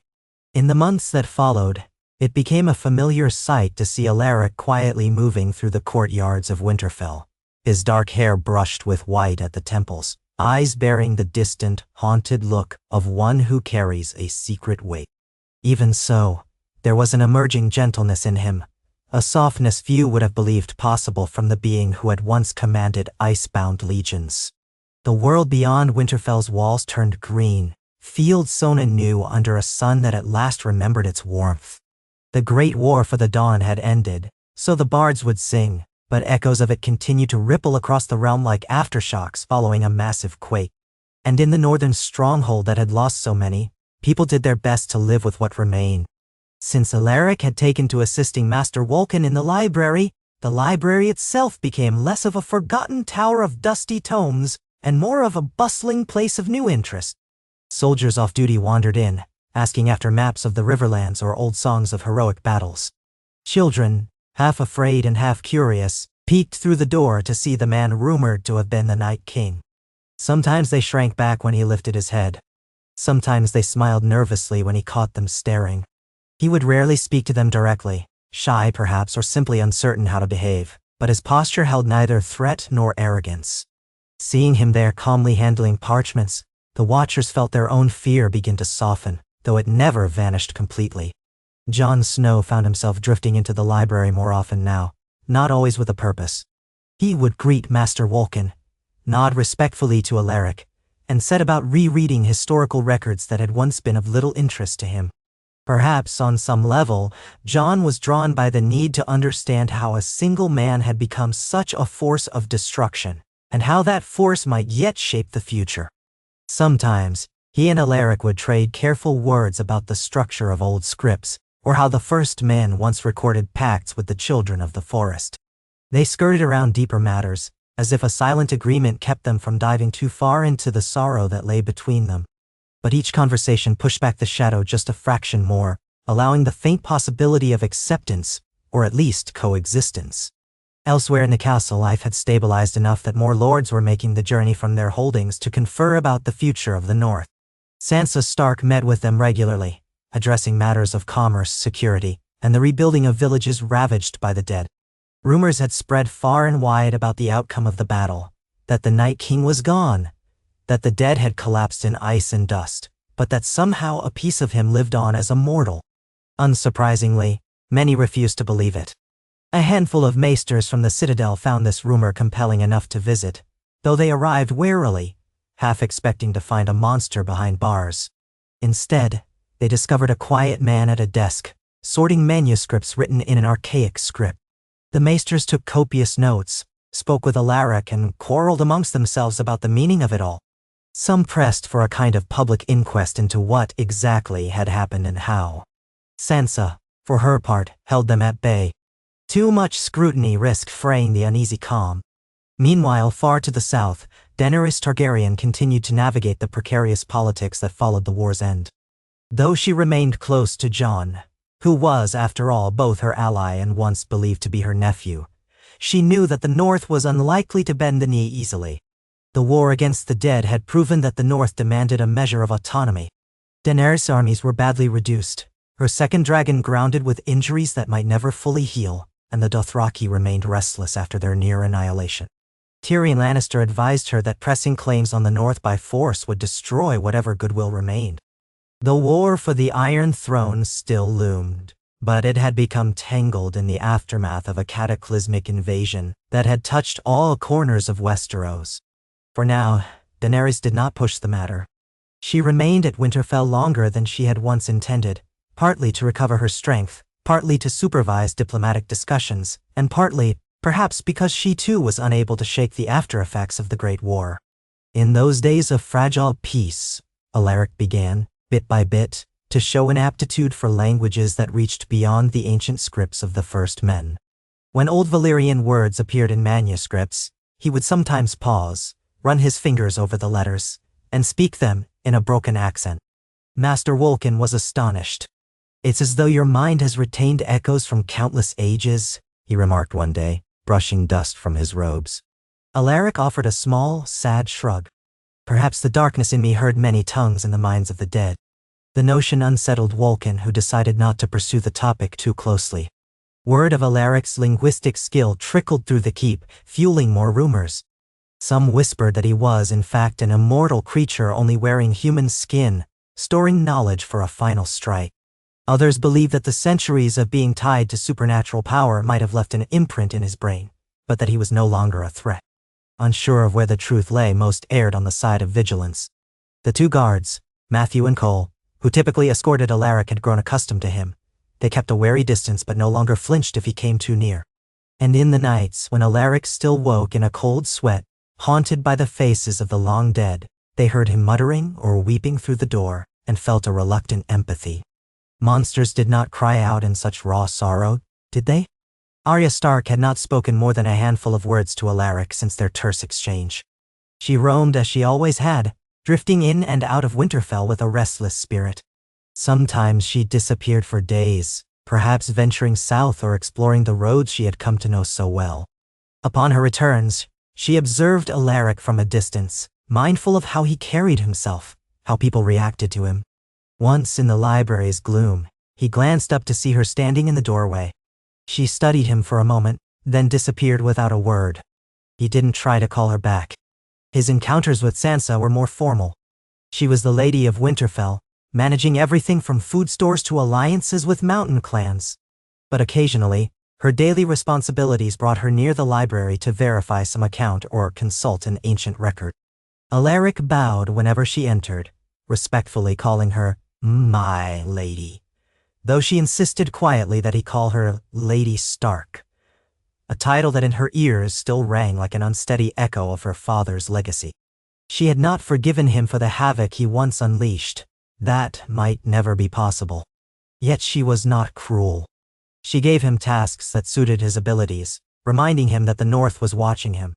He understood. Bran Stark alone seemed to have forged a deeper comprehension of what Alaric truly was, a man from a lost era, shaped by a curse not of his own choosing, robbed of normal mortality for centuries. Often, Bran watched Alaric with that faraway gaze, as though half lost in visions. If approached, he would speak with gentle solemnity, but never with condemnation. More than once, Alaric asked him about the day he'd been transformed. Bran described the forest glade, the children's desperate eyes, the shard of dragonglass forced into his heart. That memory, gathered from ancient weirwood roots, brought tears to Alaric's own eyes. "I was defending my family," he whispered once to Bran, voice thick with regret. "And I became a weapon that has slaughtered thousands of families." Bran only nodded, saying nothing more. For him, the knowledge was as unchangeable as the carved faces in the gods' wood. As the green of the north continued to flourish under longer days, messengers arrived from other regions bearing all manner of news. The Vale reported that Lord Royce had stabilized control, reaffirming the Arryn seat despite the death toll the undead had inflicted in scattered mountain passes. The Ironborn under Yara Greyjoy had recaptured the last of Euron's strongholds, at least that's what the rumors said, and now the Iron Islands were quiet for a time. The Riverlands still reeled from wights that had crossed rivers on winter ice, leaving a string of ravaged villages. Though many undead dissolved with the Night King's defeat, some pockets of corpses had lingered, having been turned by other White Walkers. Most had collapsed when their masters perished, but the trauma would take years to heal. Meanwhile, King's Landing was abuzz with conflicting reports. Some said Cersei Lannister, in the final throes of the war, had died in the city's collapse. Others claimed she still lived, hidden away, or possibly having fled across the sea. A stable government was uncertain, though a handful of surviving lords and ministers tried to maintain order in the city. Tyrell loyalists demanded retribution for their fallen house, the crown lands were in chaos, and the rumors of Daenerys Targaryen's presence in the north, together with dragons, stoked both hope and fear. Daenerys herself grew restless in Winterfell. With Grey Worm at her side and Tyrion's counsel in her ear, she debated how best to move south. But her forces were depleted and her alliances tenuous. She needed a measure of northern support, or at least neutrality. Tension ran under every conversation she had with Jon or Sansa. She began to see that the North's wounds were so profound that the idea of marching an army away for another war might be not only reckless, but cruel. In that climate of hesitation, political stalemate set in. It was in the midst of these unsettled times that fate offered the realm another shift. Late one afternoon, a raven arrived from Moat Cailin bearing urgent word for Jon Snow. The Karstarks on their battered holdfasts had spotted a group of outlaws roaming the far north near the last hearth. This group was rumored to be preying on survivors, spreading fear about a dark champion still stirring in the cold places. Some said the outlaws claimed the Night King lived, but not as a man, rather as a new demon or monster. A few wild stories reported that roving clans were kidnapping travelers and sacrificing them to appease a lingering winter spirit. At first, Jon believed these were rumors or desperate acts born of trauma, yet the messenger insisted that men and women were vanishing. The Karstarks were requesting help to protect their lands and quell the panic. The memory of the undead was still too raw to die. Jon held counsel with Sansa Arya, who had returned from a short journey, and a handful of loyal bannermen. The question was whether to send riders or a garrison to address these rumors. With so much of the north still recovering, resources were stretched thin. Ultimately, Jon decided to travel north himself. He could not ignore pleas from one of the old houses, especially since the Karstarks had a tenuous alliance with House Stark, still nursing old wounds from the times of betrayal and redemption. Arya volunteered to accompany him. So did several men of the Vale who had lingered after the battle. Ghost, Jon's loyal direwolf, though scarred from the war, rejoined him as well. It was during these preparations that Jon received a surprise visit from Alaric. Dusk was falling across the courtyard. Men were loading supplies, horses were whinnying in their stalls, and Jon was bent over a rough map with a grim expression. Alaric approached carefully, bowing his head in deference. Cole the guard lingered near a post, keeping watch. "I hear you ride north, to the Karstark lands," Alaric said quietly, voice carrying a tension that suggested he had rehearsed these words. Jon paused, glancing up at him. There's trouble, possibly outlaws or perhaps some new threat stirring, feeding on people's fears." Alaric looked into Jon's eyes with that haunted sincerity that had become familiar. "Let me come." Jon's brow furrowed. "Why?" Alaric exhaled, swallowing. "The north is where I once belonged, long ago. Even if it was an age of the first men. These rumors have any root in twisted worship of the White Walkers or, man, then I should do what I can to stop it. No, right now." John straightened. You realize the risk? People out there might hate you more than here in Winterfell. If they recognize you, they'll call you monster, try to kill you. I can't guarantee your safety. Alaric nodded, eyes down. I wouldn't ask for your protection. But I can be of use, Jon Snow.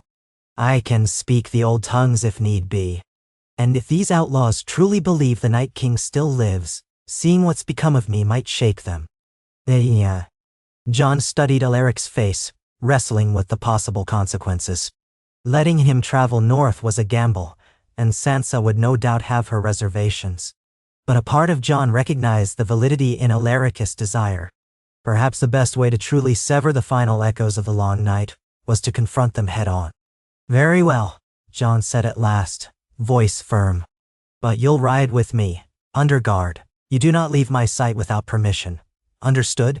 Alaric bowed again. I understand. Cole, the guard, heard this exchange and paled slightly at the notion of accompanying such a being beyond the safety of Winterfell. But he dutifully nodded when Jon instructed him to make ready. In the hours that followed, word spread that Jon Snow was taking the newly mortal Night King on an expedition to quell outlaws in the far north. Reactions ranged from outrage to bafflement. Some insisted it was madness to expose themselves to danger or risk sabotage. Others murmured that if the travelers truly sought to stamp out the last vestiges of the Great War's horrors, then letting the man once called the Night King stand before the misguided zealots might be the surest way to end the rumor. Sansa watched, lips pressed tight, as Jon and Arya prepared to depart on the morrow. They stood in the courtyard under a sky shot through with pink and lavender from the setting sun. Alaric hung back, tying up provisions on a borrowed horse, while guards milled about. You're certain about this? Sansa asked Jon quietly. Jon met her gaze with the same steady calm. I don't like it, but I think it's what must be done. Alaric wants to help, and maybe his presence can quell these rumors. Sansa's eyes flicked toward the man at the edge of her vision. Take care you don't regret that choice. Even if he's lost that power, we don't know what's buried in him. Jon offered a faint nod. I know, but if we never test the boundaries of trust, we'll never move forward. Sansa's mouth tightened. She didn't argue further. She could see Jon's resolve was set. Arya, standing at Jon's right, said nothing. Her expression was unreadable. She had her sword at her hip, and an array of daggers hidden about her person. No one doubted she could handle whatever threat they faced, whether from outlaws or from Alaric himself. The following dawn, a small column of riders set out from Winterfell. Jon took the lead, ghost padding beside his horse. Arya rode near him, scanning the horizon. Alaric was positioned in the middle, flanked by Cole and another guard named Joran, both grim-faced. Several northern soldiers followed, along with a few men of the Vale known for their skill in scouting. They carried enough supplies for a few weeks' travel, uncertain what obstacles lay ahead. The journey northward was eerily calm at first. The roads had fewer travelers than in better times, though spring's approach had coaxed some caravans to venture forth with trade goods. The passing riders eyed the column with confusion, perhaps noting the closeness around Alaric.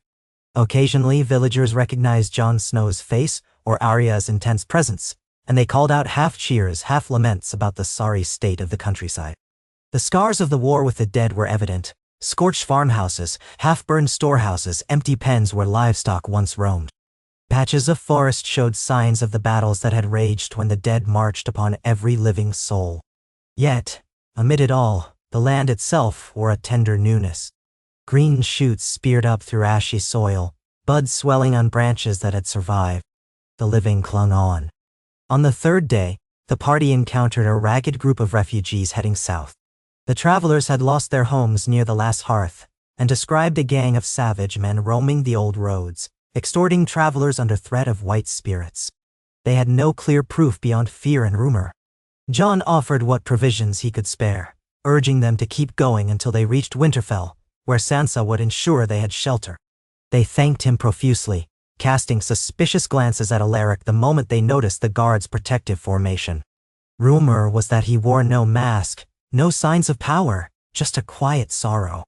When someone asked who he was, Jon replied simply that he was, helping hand, and left it at that.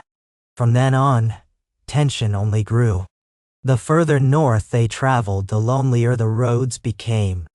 The wind carried a sharper bite, and patches of snow lingered in the shadows of rocky outcrops. One night, they made camp near a stream that trickled its way down from the high moors. The moon shone bright as a silver coin, illuminating the watch shifts. Alaric slept uneasily, separated from the others by a short distance. Cole and Joran kept guard around him in shifts, but they began to suspect it wasn't truly necessary. Alaric scarcely stirred, except for occasional nightmares that made him moan and twitch. Arya, during her watch, found herself standing over him once, staring at the lines of pain etched into his sleeping face. A flicker of sympathy tried to surface, but she forced it down. She remembered his visage in another form, a monstrous specter of ice. She turned away, letting the night swallow them both in uneasy silence. On the 6th day they neared the boundaries of the Karstark domain, where tall pines bristled like sentinels among stony hills. Snow began to drift in sporadic flurries, a reminder that even with spring in the air, the North's weather could turn harsh without warning. The mood of the travelers grew somber. Twice they found abandoned hamlets, empty but for the scrabble of a single dog or a few crows perched on collapsed roofs. Clearly, the inhabitants had fled or died during the battle against the dead. Yet, the disarray suggested more recent disturbance, footprints of men, scattered belongings. It aligned with the stories of outlaws terrorizing the vulnerable. As dusk fell on the 8th day, a Karstark scout finally rode out to meet them. She recognized Jon and bowed her head in relief. "My lord," she said, voice choked with tension. "We feared no one would come. The outlaws have grown bolder, snatching folks from the outskirts. They claim to serve a new White Walker king." At those words, several in the column shot glances toward Alaric. He remained silent, face expressionless as the woman described how the gang demanded tribute in the name of a being they called the Frozen Lord. If anyone refused, they threatened to drag them off to face punishment. They apparently brandished pale sigils, skulls bleached white, and sometimes performed strange rites at night, howling to the wind. "They used to be just a band of brigands," the scout said. "But as soon as they started that nonsense about the dead, more desperate folk joined them. They say the Night King's spirit roams the north, that he calls for servants." "Wasue." Jon's expression hardened. "We'll confront them. Where are they now?" She gestured beyond a ridge of pines.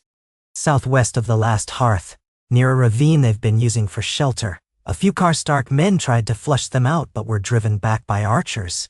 We think their leader, a man called Endru Fall, was once a captain for House Bolton." The mention of the Boltons stirred an angry memory in Jon Way. Their evil had left deep scars in the north, and it came as no surprise that remnants of Ramsay Bolton's men might turn to brigandage. "Lead us there," Jon said grimly. By the time they reached the Karstark holdfast, night had fully fallen, and the wind carried a cutting chill. The battered fortress, once proud and sturdy, showed signs of the undead siege. Half-collapsed walls, black scorches from fire. Lord Torren Karstark had fallen in the Great War, leaving a cousin, Olwen Karstark, to command the survivors. Olwen greeted Jon with relief, though his gaze snagged on Alaric, and he blanched visibly. He had been at Winterfell during the battle and remembered that dreadful night. Yet if he recognized the man, he kept his thoughts guarded. He simply bowed stiffly and asked if they planned to strike immediately. Jon called a war council in the holdfast's courtyard, where a brazier provided feeble warmth. Karstark men and the newcomers from Winterfell gathered in a loose circle. Arya stood near Jon, the flickering light dancing on the hilt of her blade. Alaric, standing a short distance away, caught some hushed stares from the Karstark soldiers. He offered no explanation for his presence, only listened. "We hit them at dawn," Jon decided after hearing the scouts' reports. "They're holed up in a ravine, minimal escape routes. We'll circle around to cut off retreat. If they truly believe they're serving some White Walker lord, we show them they're wrong." Olwen Karstark nodded firmly. "A swift strike, then. We've lost too many good people to these vermin. Endru Fall's name is poison in the north." Arya turned her attention to Alaric. She could sense the tension in him, though he kept his composure. "You want to be there?" she asked him flatly. It was the first time she'd spoken directly to him since leaving Winterfell. He met her gaze, face taut. "Yes, perhaps they need to see the truth, that the White Walker's king is gone, that I am no monster now." His voice wavered slightly on that last sentence, as though he still was not certain of it. Arya pressed her lips together. Just don't get in the way, or do anything to make us regret bringing you. He bowed his head in silent acknowledgement. Jon frowned, uncertain how best to deploy Alaric, but in the end, he decided to keep him close. The guards would remain at Alaric's side, ensuring he didn't become a target for either the outlaws or for any Karstark soldier with a personal vendetta. The plan was straightforward. Surround the ravine, give Endru's group one chance to surrender, and if they refused, flush them out with force. The notion of parley was risky, but Jon hoped that seeing the presence of living men, and the man who had once been the Night King, now very much mortal, might undermine their twisted worship. No one slept well that night. Alaric, given a small cot in a corner of the Holdfast's main hall, drifted in and out of unsettling dreams, glimpses of howling whites, distant flares of cold. He woke to darkness, heart pounding. Outside he could hear the restless shuffle of men who were also unable to rest. Ghostly moonbeams lay across the floor. The old reflex of dread flickered in him, recalling centuries of midnight hunts with the dead. He closed his eyes and breathed, reminding himself that he was alive, no longer bound to that frigid will. Eventually, exhaustion claimed him again. At dawn's pale light, the force mobilized. Karstark and Stark men moved in disciplined silence, forming squads that would approach from different angles. Alaric rode with Jon, Arya, Cole, and Joran, flanked by a dozen northern soldiers. The route wound between rocky ledges dusted with snow. Drifting fog obscured the ravine's depths. Cautiously, they dismounted a quarter-mile from the outlaws' supposed hideout, advancing on foot to maintain the element of surprise. The plan was for a second group, led by Olwen Karstark, to circle behind the ravine and block any escape route. The morning light was cold and gray as they neared the ravine entrance, a narrow gap in the hillside. Farther in, the terrain dropped, forming a natural trench dotted with scrub pines and boulders. The scouts indicated that Endru's gang had built a rough encampment there. Jon gestured for his men to fan out. They crept forward, swords and bows at the ready, hearts pounding in unison with the hush of wind through the pines. A cry rang out from deeper within, followed by the sounds of sudden commotion, clattering metal, hurried footsteps. The outlaws had spotted them. Jon cursed under his breath, realizing they'd lost the advantage of complete surprise. He raised a hand, preparing to shout for a surrender when a volley of arrows whistled through the air. The Northmen ducked behind rocks, some loosing arrows of their own. One Karstark soldier cried out, struck in the shoulder, but he was dragged behind cover. Arya crouched low beside Jon. "We can't stay pinned," she hissed. "We'll have to push in." Jon nodded. "Give them one chance." He cupped a hand around his mouth and bellowed, "Endru, fall! Lay down your arms. We come in the name of House Stark and House Karstark. Surrender, and your men may live." "No." The only answer was a ragged yell that echoed through the ravine. A figure emerged on a ledge above, a man with wild hair wearing tattered leathers. He hoisted a spear and thrust it into the air. "The Frozen Lord takes no orders from wolves," he snarled. "He's the true king of winter. We follow him alone." At those words, Alaric felt a jolt of dread. Ghost-like images of the White Walkers flickered in his memory. Jon glanced at him sharply, then called out again. "Your Frozen Lord is a lie. The Night King is no more. You've been deceived." "Neno Balakori." The outlaw leader jeered. "Fools, we saw his sign, a cold wind that kills the living. He calls to us in our dreams. You know nothing." He turned and howled something to his men, who unleashed another hail of arrows. Jon's men grimly prepared to charge. But in that moment, Alaric stood and shouted at the top of his voice, "I was the Night King!" A startled hush fell across the ravine, if only for a heartbeat. Alaric's cry echoed off the stone walls. Jon felt a lurch in his gut as the words reverberated. "I was the Night King." The outlaws hesitated, uncertain how to process such a declaration. Alaric stepped forward, ignoring the frantic gestures from Cole and Joran to keep down. His breath steamed in the cold air, and though fear coursed through him, he held his ground. "You worship a phantom," he continued, voice cracking. "That power is gone. I am living proof, Look upon me if you dare." A few of the outlaws peered over rocks or from behind crude barricades. Perhaps they expected to see some terrifying specter. Instead, they saw a man, pale certainly, but clearly mortal, unarmed, wearing battered furs rather than armor of ice. Confusion rippled through their ranks. But the leader, Andrew Fall, snarled. "Lies! You're a trick by the Starks. The Frozen Lord is real. He marched on the living and nearly shattered the world. You're nothing but a coward with illusions." Alaric closed his eyes briefly. He could sense the swirling fear in these outlaws, men who had lost everything and clung to any myth that might grant them power or meaning. He shouted again, "If your Frozen Lord existed, he would be here now to defend you. Instead, he's a ghost of memory. I stand here. I was bound in ice once, no longer." Andrew bellowed a curse and threw his spear. It whistled through the air toward Alaric. John lunged forward to shove Alaric aside, the spear missing by a hair's breadth and clattering against a boulder. As if that act broke a spell, the outlaws launched another ragged volley of arrows, forcing the Northmen to dive for cover. One arrow clipped a Karstark soldier's thigh. Another scattered off Arya's bracer as she ducked. John spat. "Enough of this." He turned to the men around him. "Charge!" A roar erupted from both sides. Stark and Karstark soldiers surged into the ravine, stepping over loose rocks and weaving around scrub pines. The outlaws loosed arrows until the distance closed too much, then scrambled to meet the charge with blades and makeshift spears. Clashes of steel rang out in the cold air. Arya darted forward with lethal grace, weaving through the chaos. Ghost lunged at a pair of brigands who tried to flank John, sending them sprawling. John himself met Andrew Fall's assault head-on, long claw flashing in the dim morning light. The ring of Valyrian steel against worn iron felt like thunder in John's bones. Amid the chaos, Alaric found himself caught in a swirl of warring bodies. He had no sword.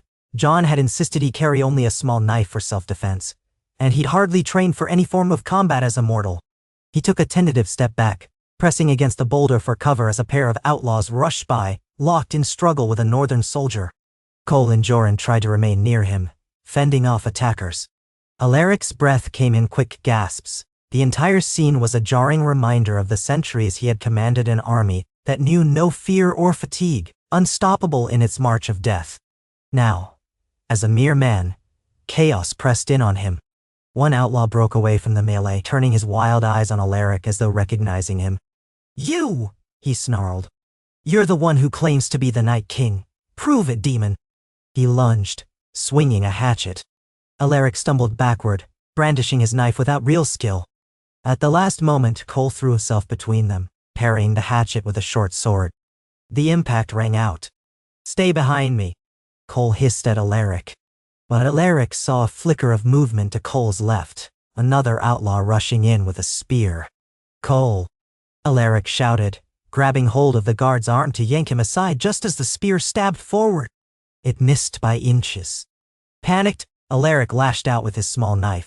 By sheer luck or desperation, he caught the spearman's forearm, causing him to howl and drop the weapon. Joran arrived, sword flashing, and dispatched the wounded outlaw with a single thrust. The man collapsed with a groan, blood staining the snow. Alaric stared, chest heaving, the knife trembling in his hand. The fury of mortal combat was a shock to his senses. He had witnessed countless battles as the Night King, but from a perspective of cold detachment, controlling whites from afar. Now the violence was immediate, personal, suffused with sweat and fear. His entire body shook with adrenaline. Meanwhile, John forced Andrew Fall back, steel scraping over stone. Andrew was tall and wiry, fighting like a cornered animal.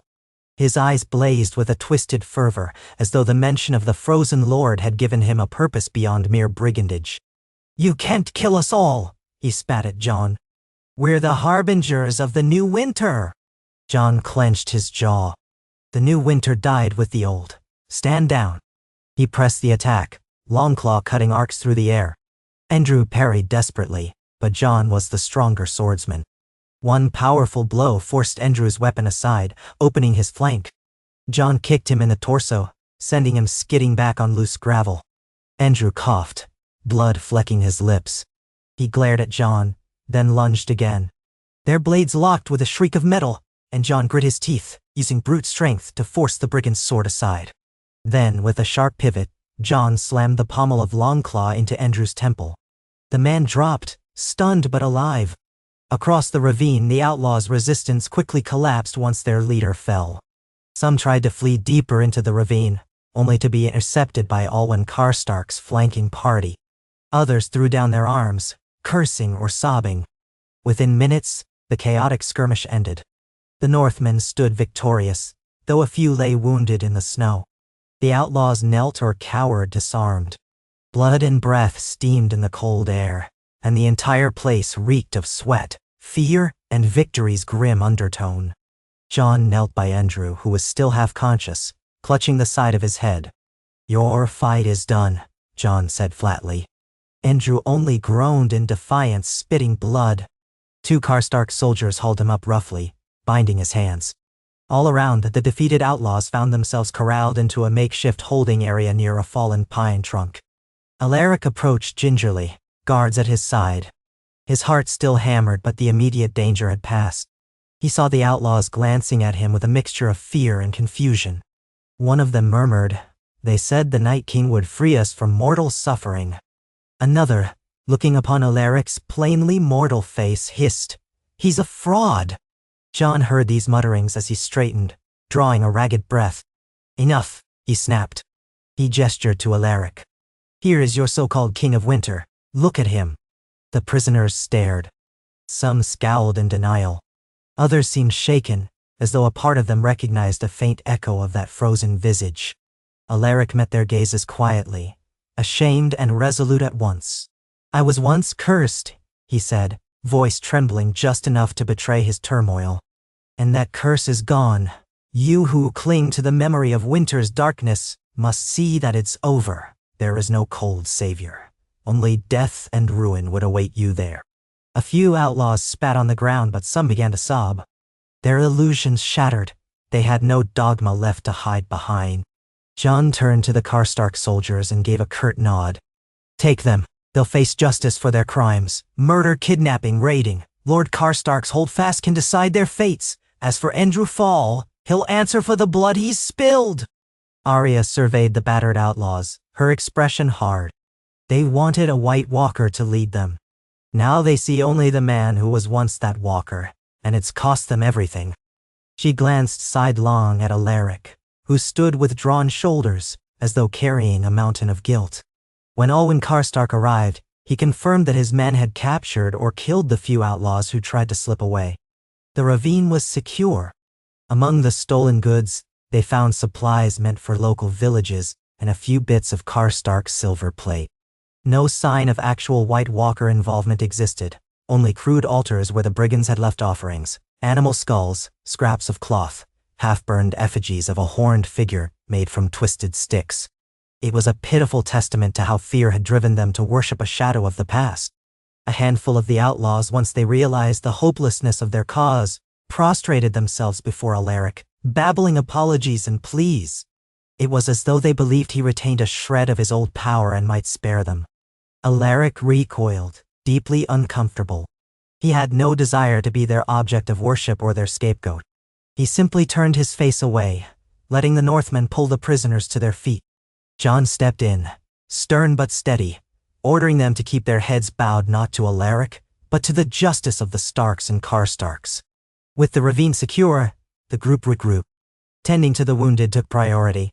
John knelt beside a soldier who had been shot in the leg, pressing a bandage to the wound. Alaric hovered, unsure how to help. Finally, he found the courage to speak. "Let me gather more bandages," he said.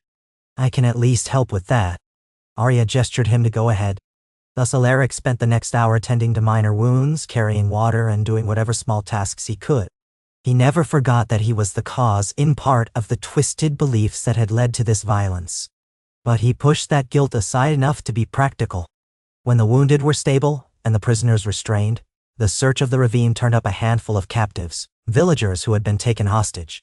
They emerged from a small cave, trembling and half-starved. One was an older woman who clung to Alaric's arm when she saw him, whispering, "You've come to save us. Thank the gods. Shocked, he could only nod. He realized they had no idea who he was, only that he stood with Jon Snow. He helped them up the slope, where other Karstarks gave them blankets and water.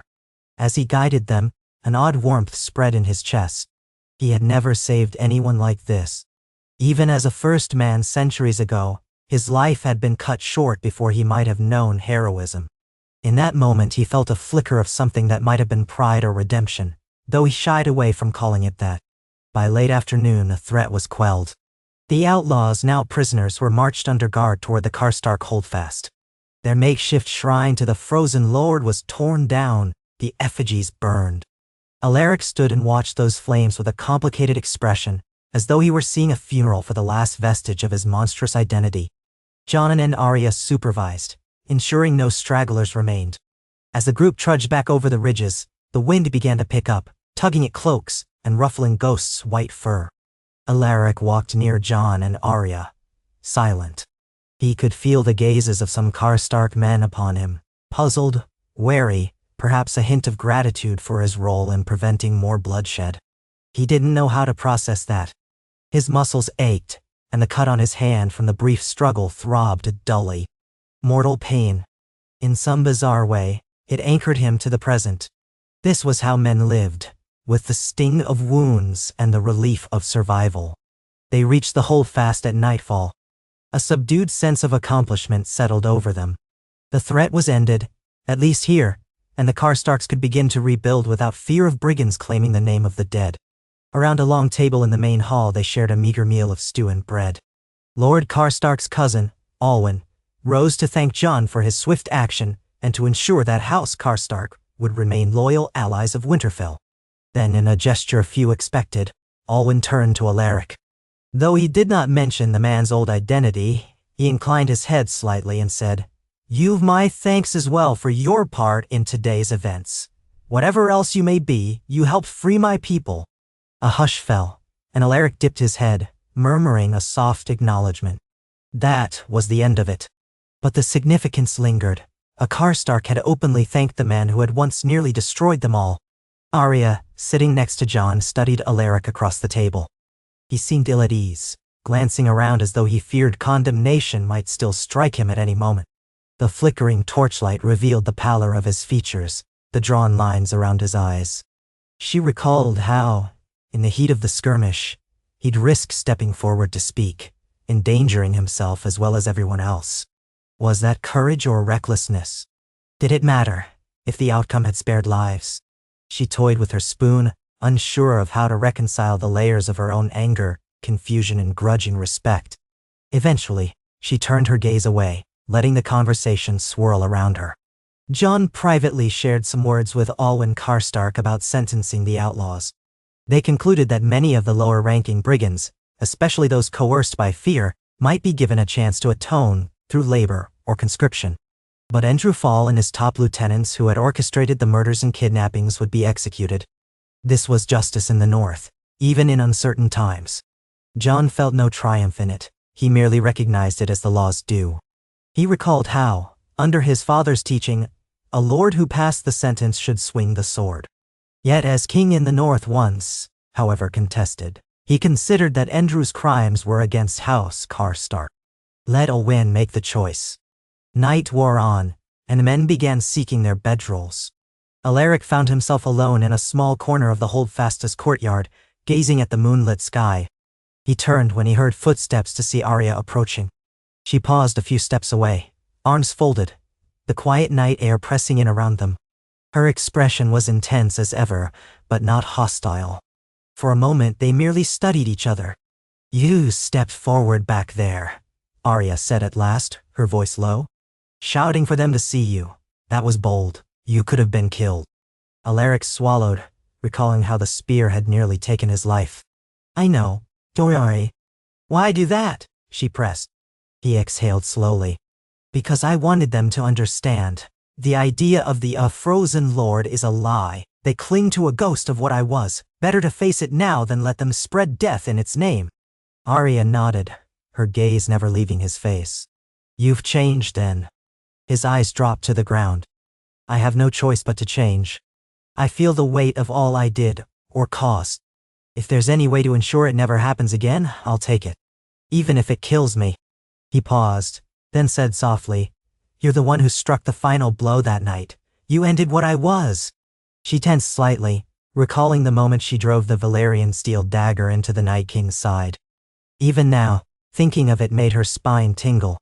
She'd expected a monstrous end. And she'd never dreamed that, months later, she would be talking to him like this. "I did," she said. "I'm not sorry." He shook his head. "Nor should you be. You saved everyone." "Dol no soda." Silence stretched, filled by the faint whisper of wind against the holdfast walls. Then Arya's voice softened fractionally. "The world is a strange place, isn't it? We fight to end something, and then we find it alive again in a different form, standing in front of us." Alaric almost smiled, though the expression held sorrow. "Yes, very strange." She studied his face for a moment more, then gave a short nod and turned away. "We ride back to Winterfell tomorrow. Get some rest." With that, she left him to his thoughts. Alaric remained in the courtyard a while longer, letting the crisp air calm his racing mind. He recalled the old legends. When he was a boy, there had been tales of monstrous spirits in the night, of pacts with hidden forces. Back then, it was all mystery. Who could have known he would become one of those nightmares, living it from the inside? Now, his path bent toward something else. A slow unraveling of the fear that persisted among the living. He wondered if it was enough to stand quietly against the echoes of the Great Other. Perhaps that was all he could do. In the hush of the northern night, it felt like a fragile, uncertain thing. Morning arrived with a brittle sunlight that sparkled off patches of snow. The party prepared to depart, leaving Karstark men to handle the remaining cleanup. Jon thanked Olwen for his hospitality, such as it was in a war-scarred fortress, and promised to deliver word of the victory to Sansa. Alaric mounted his borrowed horse, careful not to meet the eyes of the Karstark soldiers who hovered nearby, some staring openly at the once Night King. Then, with a final exchange of farewells, the column set off southward. The journey back was marginally easier, for the threat of outlaws had been quelled. A faint sense of accomplishment tinged the travelers' conversations, though overshadowed by the knowledge that the North held many such tragedies left behind by the war.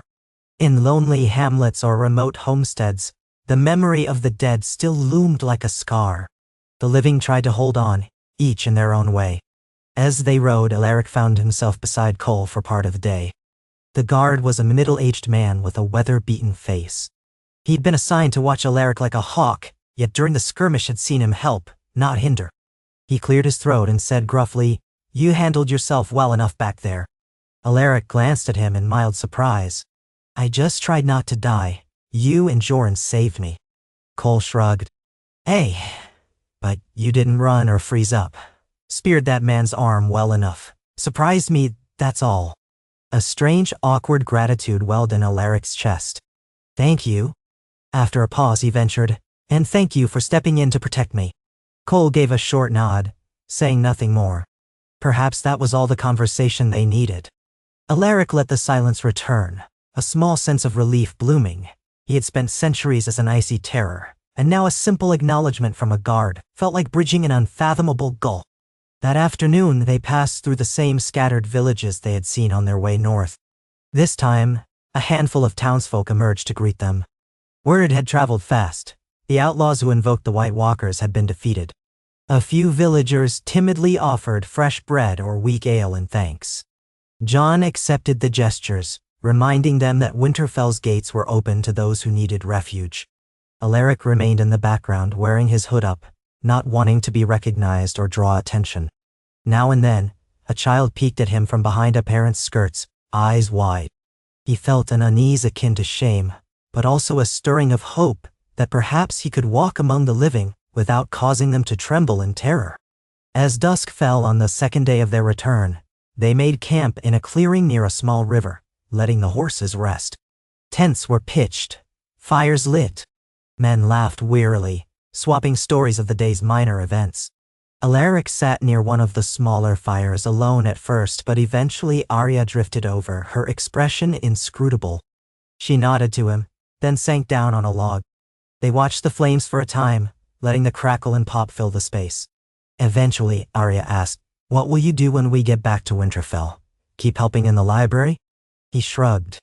"If they'll let me. There isn't much else I know how to do. These tasks, they're new to me in a sense. I suppose I'll do whatever helps me atone." Knowing. A wry half-smile touched her lips. "Atonement's a long road. For some, it never ends." He nodded, eyes downcast. "That doesn't surprise me." The quiet hung between them, until Arya said softly, "You fought well enough for a man who's never held a sword. Though I guess you once had entire armies at your beck and call." He laughed without humor. "That was different. I barely remember how it felt, except there was always an emptiness. This time, my heart nearly beat out of my chest from fear, but I felt alive. That's something." "Didn't know." Arya's expression flickered with understanding. She thought of the times she faced death, the adrenaline that pulsed through her, the knowledge that she was fighting for something that mattered. "Fear can be good," she said. "It keeps you on your toes." Then, abruptly, she rose, as if the conversation threatened to grow too personal. "Get some rest," she muttered, before walking away. Alaric stared after her, not sure what to make of their half-friendly, half-guarded exchanges. Still, it was better than the cold hostility she'd shown him before. The embers of the fire glowed like little eyes in the night, and he sat there a while longer, remembering how he had once commanded an army that never needed fire, that trudged through darkness without complaint.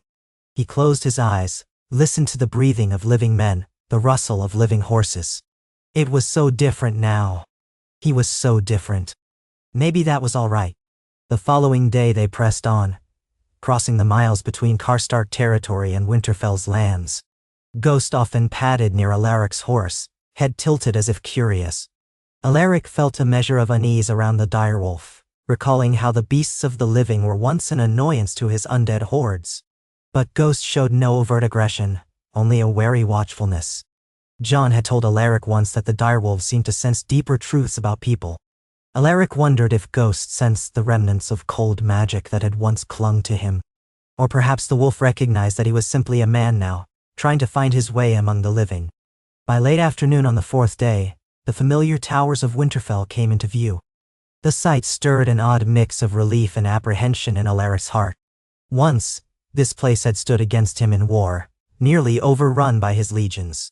Now it was the only real home he had, however tenuous. As they rode through the gates, weary guards welcomed Jon and Arya with small cheers.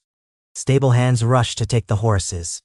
Servants and townsfolk peered at the returning column, eyes lighting with hope at the news that the outlaws had been stopped. And of course, many noticed Alaric's presence, recalling the hush that always accompanied him.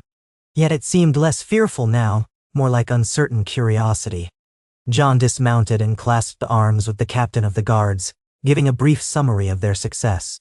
Arya vanished into the keep, presumably to report to Sansa Dottai. Alaric lingered near the stables, unsure of where to go next. He felt the ache in his limbs from travel and combat, the dryness in his throat from too many nights and cold camps. The stablemaster, a gruff older man, gave him a look, then gestured for his horse's reins. Alaric handed them over with a nod of thanks. That small courtesy, an acknowledgement of his presence, gave him a fleeting sense of belonging. Soon, a messenger approached, bidding Alaric to come to the great hall. Sansa wished to hear a full account. Heart-pounding, he followed the young squire through the familiar corridors. The hush of the stone walls pressed in around him, reminding him of the day he was first presented here, newly mortal. Times had changed, though. He had changed. He stepped into the great hall to find Sansa seated at the high table, speaking with Jon and Arya. Tyrion Lannister was also present, arms folded, listening intently. Daenerys stood by one of the tall windows, gazing out into the courtyard. A few other lords and advisors were scattered about. Alaric paused by the door, uncertain whether to intrude. But Sansa, noticing him, beckoned him forward, her expression cool but not unkind. "Jon says you played a part in ending the brigands' threat," she said formally. "That your presence helped discredit their worship of the White Walkers." Alaric nodded. "I tried." His voice sounded too soft in the cavernous hall, but he continued. They believed the Night King still had power. I showed them otherwise. Sansa's gray eyes flickered, perhaps with a memory of the night the dead swarmed Winterfell. Then you've done the North a service, she said. She did not smile. She did not offer warmth. But she gave a slight inclination of her head. Alaric sensed, in that gesture, something close to acknowledgement. Daenerys, turning from the window, regarded him with her penetrating violet stare. She had not exchanged more than a handful of words with him since his transformation, though she had seen him in passing. Every corner of the realm is scarred by the dead, she said softly. To see men still worshipping that power, it's a tragic testament to what fear can do. She paused. And yet, you went there, standing before them, risking death to show them the truth.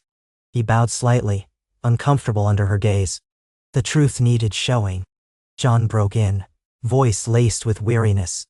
We can't be everywhere at once, but hopefully word spreads that anyone invoking the White Walker's name will face justice. The memory of the long night is too fresh for the realm to suffer new terrors. No. They discussed the details further. Number of prisoners taken, supplies recovered. Tyrion asked a few pointed questions about morale among the locals. Daenerys posed a query about whether any southern lords might be stirring similar rumors. Jon and Arya responded as needed, with Alaric adding the occasional nod or quiet comment. Through it all, Sansa watched Alaric closely, as though gauging his every word for sincerity. He did not flinch under her scrutiny. He merely stood, answering as best he could. When the meeting ended, Tyrion suggested that a raven be sent to key houses around the north, explaining that the rumored Frozen Lord was a falsehood. Sansa agreed. Daenerys excused herself to speak with Grey Worm about troop deployments. Arya drifted off on some errand of her own. That left Alaric with Jon and Sansa, a triangle of complicated history. Sansa folded her hands, glancing between them. So, she said, voice subdued. You've proven that you can be of help outside these walls. What does that mean for you now? Alaric let out a slow breath. I don't know. If you prefer I remain here, I will. If you'd rather I leave, I will find somewhere else to go. No. Jon frowned at that. Leave? Do you even have anywhere else to go? A flash of emptiness darkened Alaric's eyes. Not really, no. Sansa pursed her lips. Winterfell isn't a prison, but it's also not a refuge for anyone who might be a danger to the north. She paused, meeting Alaric's gaze. I don't believe you want to harm us, but trust is earned by more than words and a single, successful campaign. He bowed his head. I understand. Jon glanced at Sansa, brow furrowed. He's done his part. He fought alongside us, risked his life. If that means anything, we should allow him to remain so long as he abides by our rules. Now, hey. Sansa tapped her fingers on the table. At last, she gave a small nod. Very well. You may stay within Winterfell's walls if you choose. You may also leave, though I doubt you'll find many welcomes elsewhere. Do as you will. But remember, she said, voice lowering, the North watches. If you betray our hospitality. She left the rest unsaid, but the warning was plain. Alaric lifted his gaze, the ghost of a grateful expression crossing his face. Thank you. Truly. Duh. With that, Sansa rose and left, presumably to manage the countless duties that fell to her. Jon gave Alaric's arm a brief, reassuring squeeze, then followed her out, leaving Alaric alone in the vast hall. The hush weighed on him like a cloak. He remembered how, months ago, the hall had been brimming with wounded, the floors slick with blood and mud, the air thick with the stench of death. Now, though still battered, it was a place of living voices, filled with possibilities. Alaric let out a quiet sigh and then made his way toward the library tower, the only place in Winterfell where he truly felt he had a role. That night, as Alaric returned to his modest chamber, he passed a group of young squires. One was telling a dramatic version of the Night King's defeat, spicing it with all manner of heroic flourishes. They fell silent upon noticing Alaric, eyes widening. The squire's face paled and he nudged the others to move on. Alaric stood there, feeling a twist in his stomach. The story of his downfall was now something of a legend, retold in the corridors of Winterfell for new recruits. Of course it would be. He was both monster and cautionary tale, pinned in place by a realm's memory. No matter what he did, that truth lingered. Still, the day's events had shown him a path forward. Perhaps the outlaw's defeat would serve as one more step in severing the chains that bound him to the great other's shadow. If, in the process, he could do a little good for the realm, maybe that was enough. He pushed open the door of his chamber, stepping into the small space. A single lantern flickered, revealing a bed of straw and furs, a small desk with a half-burned candle. It was humble, but it was his. A place where he could rest, free of the howling cold that once defined him. As he settled onto the cot, exhaustion claimed him swiftly, but before sleep took him fully, he heard the faintest echo in his mind, a whisper of memory, a swirl of icy wind from centuries past. He closed his eyes against it. For now, at least, he belonged to the living. Days followed in a quiet rhythm. Alaric resumed his tasks in the library, helping Master Wolken arrange newly arrived texts or salvage manuscripts from half-destroyed crates. Now and then, John would summon him to discuss minor threats in the region. Raiders, direwolf sightings, anything that might be linked to the lingering fear of White Walkers. Alaric offered what insights he could, sometimes recalling obscure references to certain territories or old folk beliefs. With each conversation, he found himself drawn into the daily tapestry of Winterfell's efforts to recover and secure the north. Spring progressed, bringing bursts of color to the courtyard. Despite the north's reputation for cold, new grasses emerged. Children ran more freely now, playing games of chase or mock swordfights. Repairs to the walls continued under the watchful eyes of Davos and local stewards. Daenerys oversaw some of her unsullied training with northern recruits, forging a semblance of unity between cultures that once had little reason to mix. And, from the Vale, more knights arrived with better supplies, having taken the safer southern roads. Though tensions with the Iron Throne loomed in the background, it was as if the realm collectively breathed a sigh of relief that the dead truly were gone. One afternoon, after a round of library tasks, Alaric ventured into the Godswood. He found Bran Stark seated beneath the heart tree, eyes closed in quiet communion with the ancient weirwood. Branches overhead rustled, the carved face shedding a single tear of red sap. Alaric approached slowly. His heart thumped with the memory of old magic. Here, under these trees, the children's power had once mingled with the first men's blood. In the hush, he could almost sense the thrumming of roots that stretched back millennia. Bran opened his eyes, turning his calm, penetrating gaze on Alaric. "You've come to reflect." Alaric nodded, stopping a short distance away. "I suppose so." He hesitated, then pressed on. "When I was that creature, I felt no connection to these gods. It was as if all that existed was the great Arvor's will. Now, I wonder if the old gods see me as an abomination or a lost son." Bran's expression was unreadable, like an ancient statue. "The old gods see all that transpires under their branches. Your curse was made by the children, but your soul was once that of a first man. Time has broken many bonds. The question is not how they see you, but how you see yourself." "No. Down." Alaric lowered his gaze, recalling fleeting memories of childhood hunts, a mother's lullaby. "I see myself as a man burdened by ages of suffering. I'm trying to do better." Bran dipped his head. "The Weirwoods remember your first name." "Alaric. They remember the day you were led into a hidden glade, pinned against a tree with a shard of dragonglass in your chest. They also remember your face before terror and magic consumed it." Bran paused, letting the weight of that image settle. "You've reclaimed that face. In a manner of speaking, the forest does not reject you now." A stirring of emotion rose in Alaric's chest. "Do you believe I can ever truly atone for what I did?" Bran's serene expression did not shift. "Atonement is not a single act. It's a path. You walk it each day. Some never find the end. Others do, but only in death.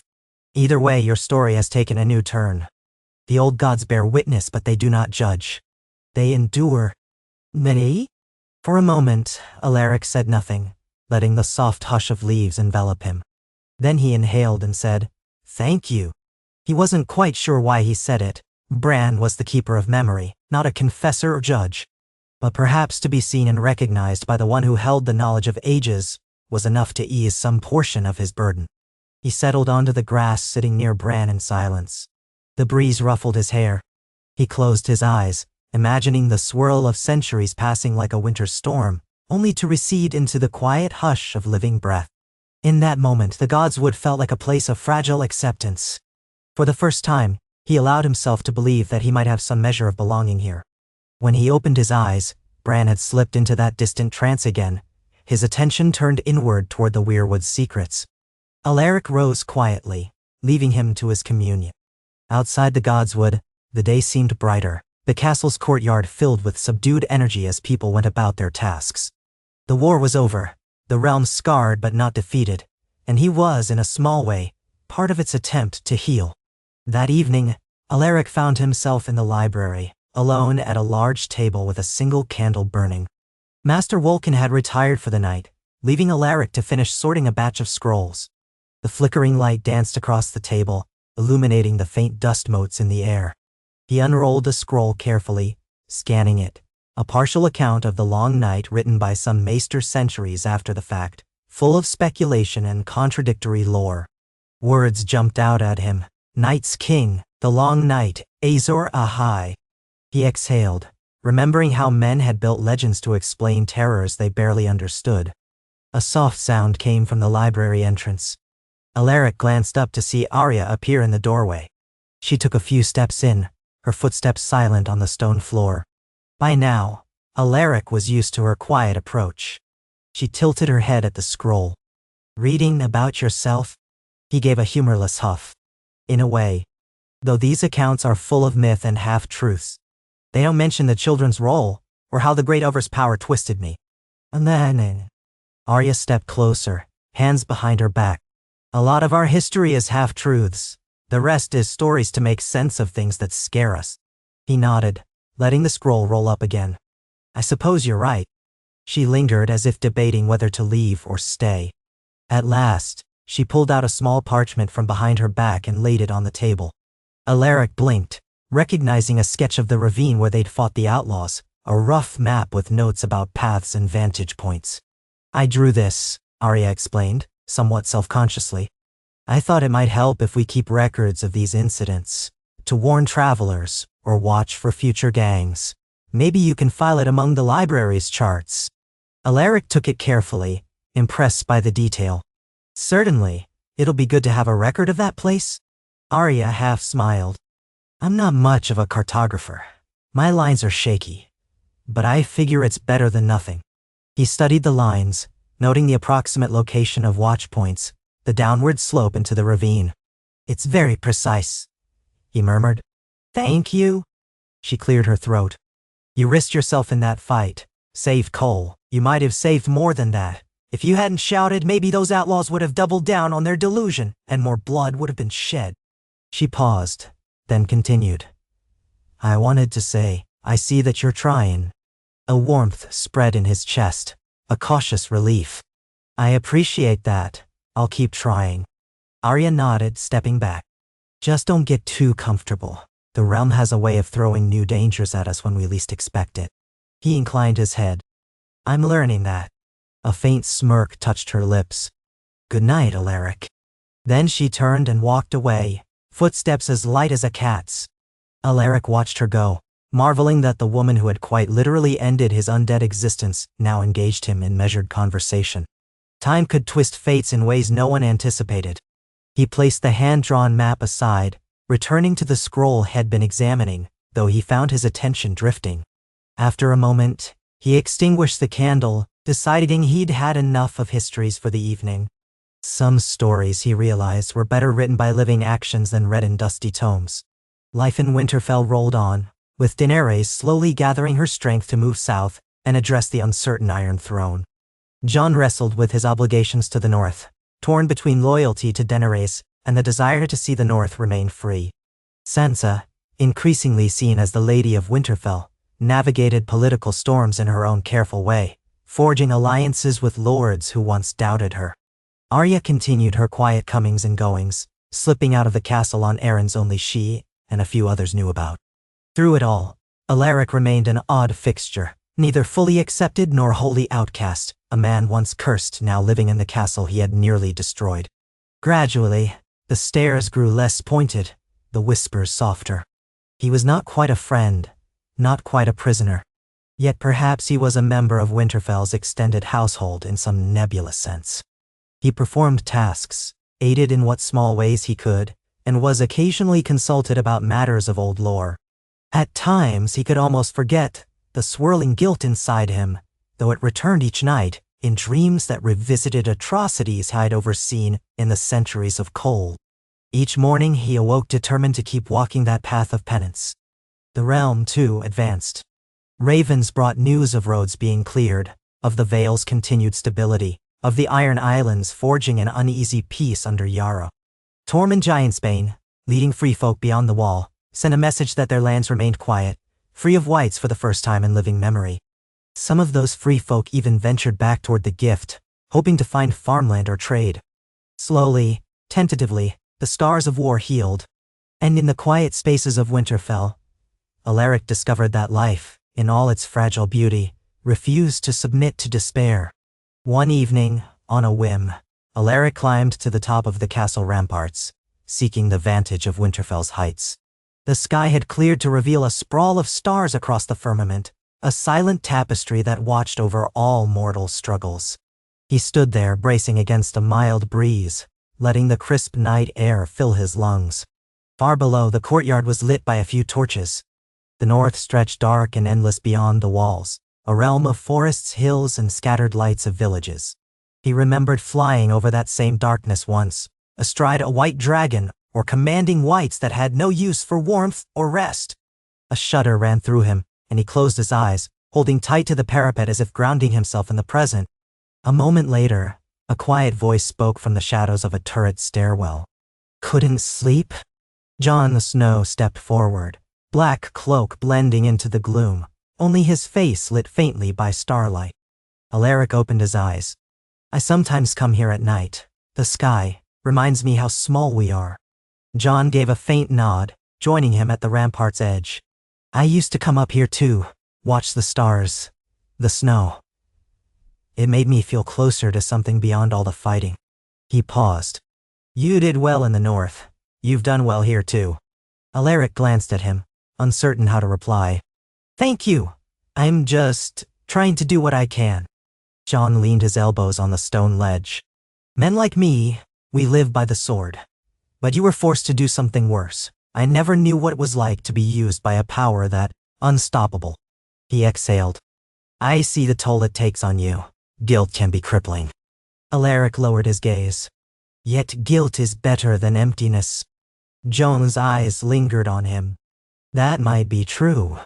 They stood in companionable silence for a stretch, the wind ruffling their hair. Then Jon spoke softly.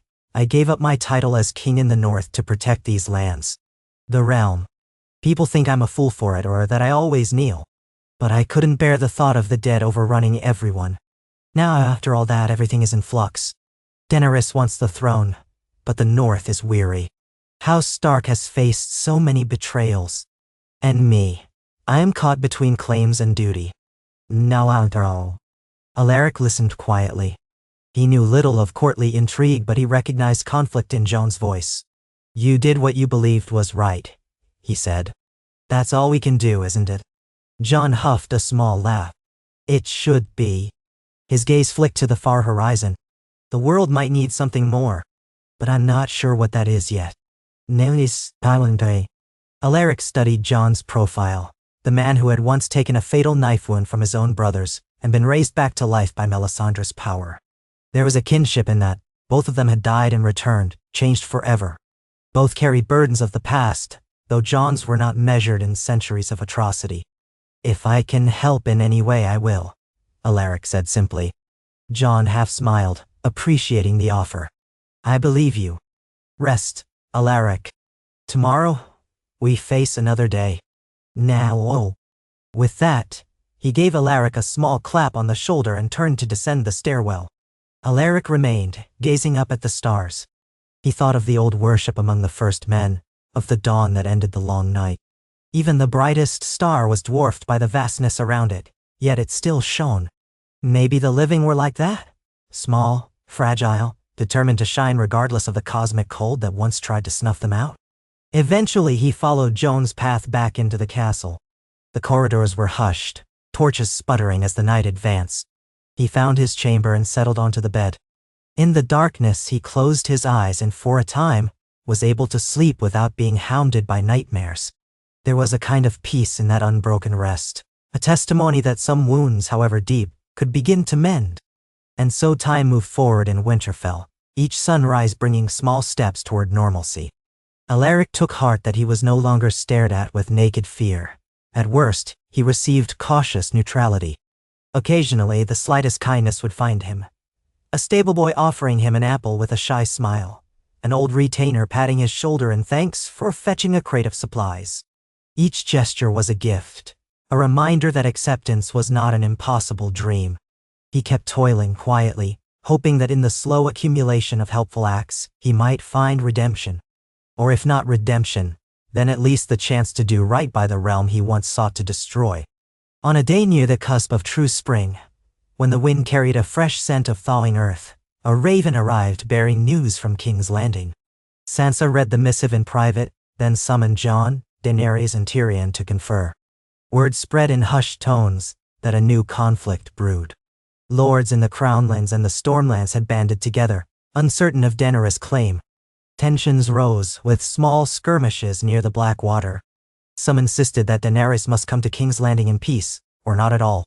Others demanded the presence of the true king in the north, referencing rumors about Jon's parentage. Cersei Lannister's fate remained unclear. Rumor placed her either dead or in Dorne under an assumed name. In short, a political morass threatened to ignite a civil war if left unchecked. Daenerys insisted that her rightful place was on the Iron Throne, yet Jon urged caution.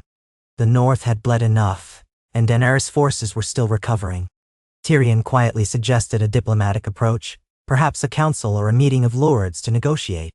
Sansa, watching with her careful eyes, reminded everyone that the realm was weary of war. Another great conflict could tear it apart after the damage inflicted by the White Walkers. The debate lasted late into the night, leaving all parties exhausted. Alaric heard only fragments, gleaned from passing mentions in the corridors. He realized that, once again, the realm teetered on the brink of violence. The threat of the undead had unified them briefly, but old ambitions and feuds now resurfaced. Where did he stand in all this?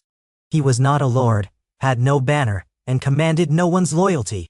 Yet a quiet voice within him insisted he must remain vigilant. The threat of the Great Other was gone, but men's hearts could conjure new terrors all on their own.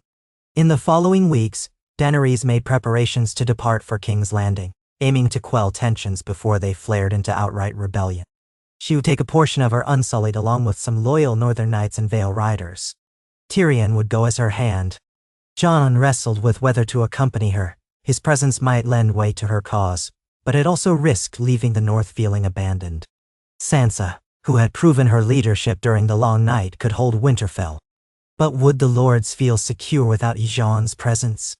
Days of planning turned into a swirl of activity. Armies needed provisioning, ravens flew in all directions, alliances were debated. Through it all, Alaric kept his head low, assisting in small ways, retrieving ledgers for Tyrion, scouring the library for old treaties that might prove relevant in negotiations. He found it surreal to witness the complexities of human politics, so different from the mindless uniformity of the undead. Here, ambition and pride could be as dangerous as any ice spear.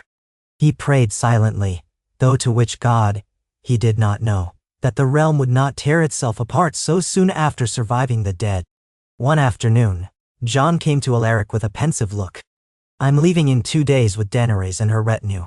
Whether I like it or not, my presence might help avoid civil war. Sansa will stay here to ensure the North remains steady." He paused. "I wanted to ask if you'd remain in Winterfell or come with me." Alaric blinked, taken aback. "May? To King's Landing?" Jon shrugged. "Your presence might be noteworthy. Some believe the threat of the dead still lingers, or that Daenerys unleashed them for her own gain. Wild rumors. Having you there could prove that the long night truly ended, that the Night King's power is gone."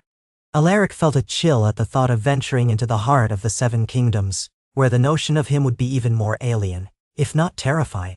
Are you certain that's wise? He asked. People might panic if they know who I was. John's jaw tightened. People panic at shadows. But perhaps we can manage the message. Tyrion thinks it might be a powerful symbol. If we want to unify the realm, showing that even the Night King was undone, might help dispel lingering fear. No. Alaric looked away, swallowing a knot of anxiety. I don't know if I can handle the crowds, the suspicion, or if it will do more harm than good. But if you truly think it could help prevent another war, then I'll go. Jon gave him a measured look. I won't force you. It's a risk. King's Landing is not the North. There's plotting, distrust, and thousands who lost kin in the war. Some might blame you still. Nay. Alaric closed his eyes briefly, feeling the swirl of old dread. Then he exhaled. I'll do it if you believe it may help. The realm needs peace more than anything. Jon nodded, clapping Alaric's shoulder. Very well, we'll keep a close watch, and you'll have my protection, though that might not count for much in the south. Still, we'll try. So it was decided. Alaric would join the retinue traveling south. The next 2 days flew by in a whirl of packing and final arrangements. Sansa offered only a guarded expression when Jon told her, though she did not protest. Perhaps she saw the potential advantage as well. Arya, for her part, simply raised her brows.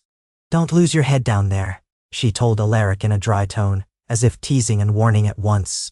He nodded, half smiling. As for Daenerys, she made no objection. Indeed, she eyed Alaric with quiet curiosity, evidently trusting Tyrion's advice about the symbolic importance of his presence. Tyrion himself, sipping wine in the Great Hall, muttered that he hoped this gamble would be worth the inevitable shock among southern lords. At least it won't be dull, the dwarf quipped. The morning of departure arrived under a stark, cloudless sky. Horses stomped and snorted in the courtyard, wagons creaked with supplies, and Unsullied stood in disciplined ranks. Daenerys' banner, the three-headed dragon, fluttered alongside the stark direwolf for the journey. Jon approached Alaric, who waited near the library tower, to give him a sturdy horse and a warm cloak. Cole and Joran, the guards who had accompanied him north, would ride as part of the escort, continuing to keep an eye on him. Alaric felt a pang of nerves. This would be his first time leaving the north as a mortal, venturing into unknown territory. Sansa and Arya stood by the castle gates, bidding farewell. Sansa embraced Jon, murmuring final words of caution. Arya clasped Alaric's arm briefly, her steel-gray eyes giving him one last assessing look. Show them what you really are, she said cryptically, then stepped back. Alaric dipped his head. Thank you. For everything. She didn't smile, but there was a subtle warmth in her gaze. Then she turned to lead the watchers on the battlements, leaving the departing column to file out under Winterfell's archway. The group was sizable. Daenerys rode at the front, flanked by Grey Worm, Melisandre, and Tyrion in a carriage. Jon rode near them, ghost loping beside. A formation of Unsullied followed, then a train of supply wagons, and finally a rear guard of northern cavalry. Alaric was positioned in the middle, near the wagons, close enough to Jon's vantage if needed. As they passed under the portcullis, Alaric glanced back at Winterfell's walls. The old fortress stood proud in the morning light, a bastion of resilience. In the courtyard he could see Sansa's figure, a slash of red hair among the gathering of soldiers and staff. He had never imagined leaving that place again. Yet here he was, forging south, all because he might help avert another war. The bitter irony was not lost on him. The man who once embodied ultimate destruction now traveled to preserve peace. In a realm of shifting fortunes, perhaps that made as much sense as anything. They set out on the King's Road, the pace measured but steady. Over the weeks ahead, they would pass from the rolling hills of the north into the riverlands, eventually reaching the Crownlands. Along the way, they would encounter lords, small folk, rumors, and a swirl of politics that Alaric had never experienced. He steeled himself for the whispers, the accusations, the fear. If he could help ensure that the realm did not splinter into another blood-soaked conflict, then perhaps it was worth it. The wind brushed across his face, carrying a hint of warmer air from the south. He recalled the biting chill of the dead lands, the endless nights he had presided over. This was different, fresh, alive. The horse beneath him snorted, hooves clopping rhythmically. John caught his eye from up ahead, a slight nod passing between them. Alaric returned it, heart pounding with a strange mix of resolve and apprehension. Under the bright northern sun, the column wound its way along the road, banners flowing, armor clinking. A new journey had begun, a quest not against an undead horde, but against the ghosts of fear and division that threatened to tear the realm apart. And at the heart of it all rode a man who had once been the Night King, who sought nothing but the chance to help preserve the fragile, precious spark of life. If the gods watched from afar, their gazes might be curious indeed. For this was a tale beyond any they had scripted, a tale of war's aftermath, of a cursed soul seeking redemption, and of the living realm determined not to lose its hard-won dawn. Alaric closed his eyes for a moment, listening to the living world around him. The clang of metal, the jingle of harnesses, the murmur of voices. No shrieks of wights, no ancient call of the great other. Just the noise of mortals on the road, traveling under an open sky. He exhaled slowly and opened his eyes, determined to face whatever came next. The journey stretched before him like a winding path into the unknown, but he would walk it step by step, heart beating, alive in a way he had not been for centuries. And that, he thought, was a victory all its own.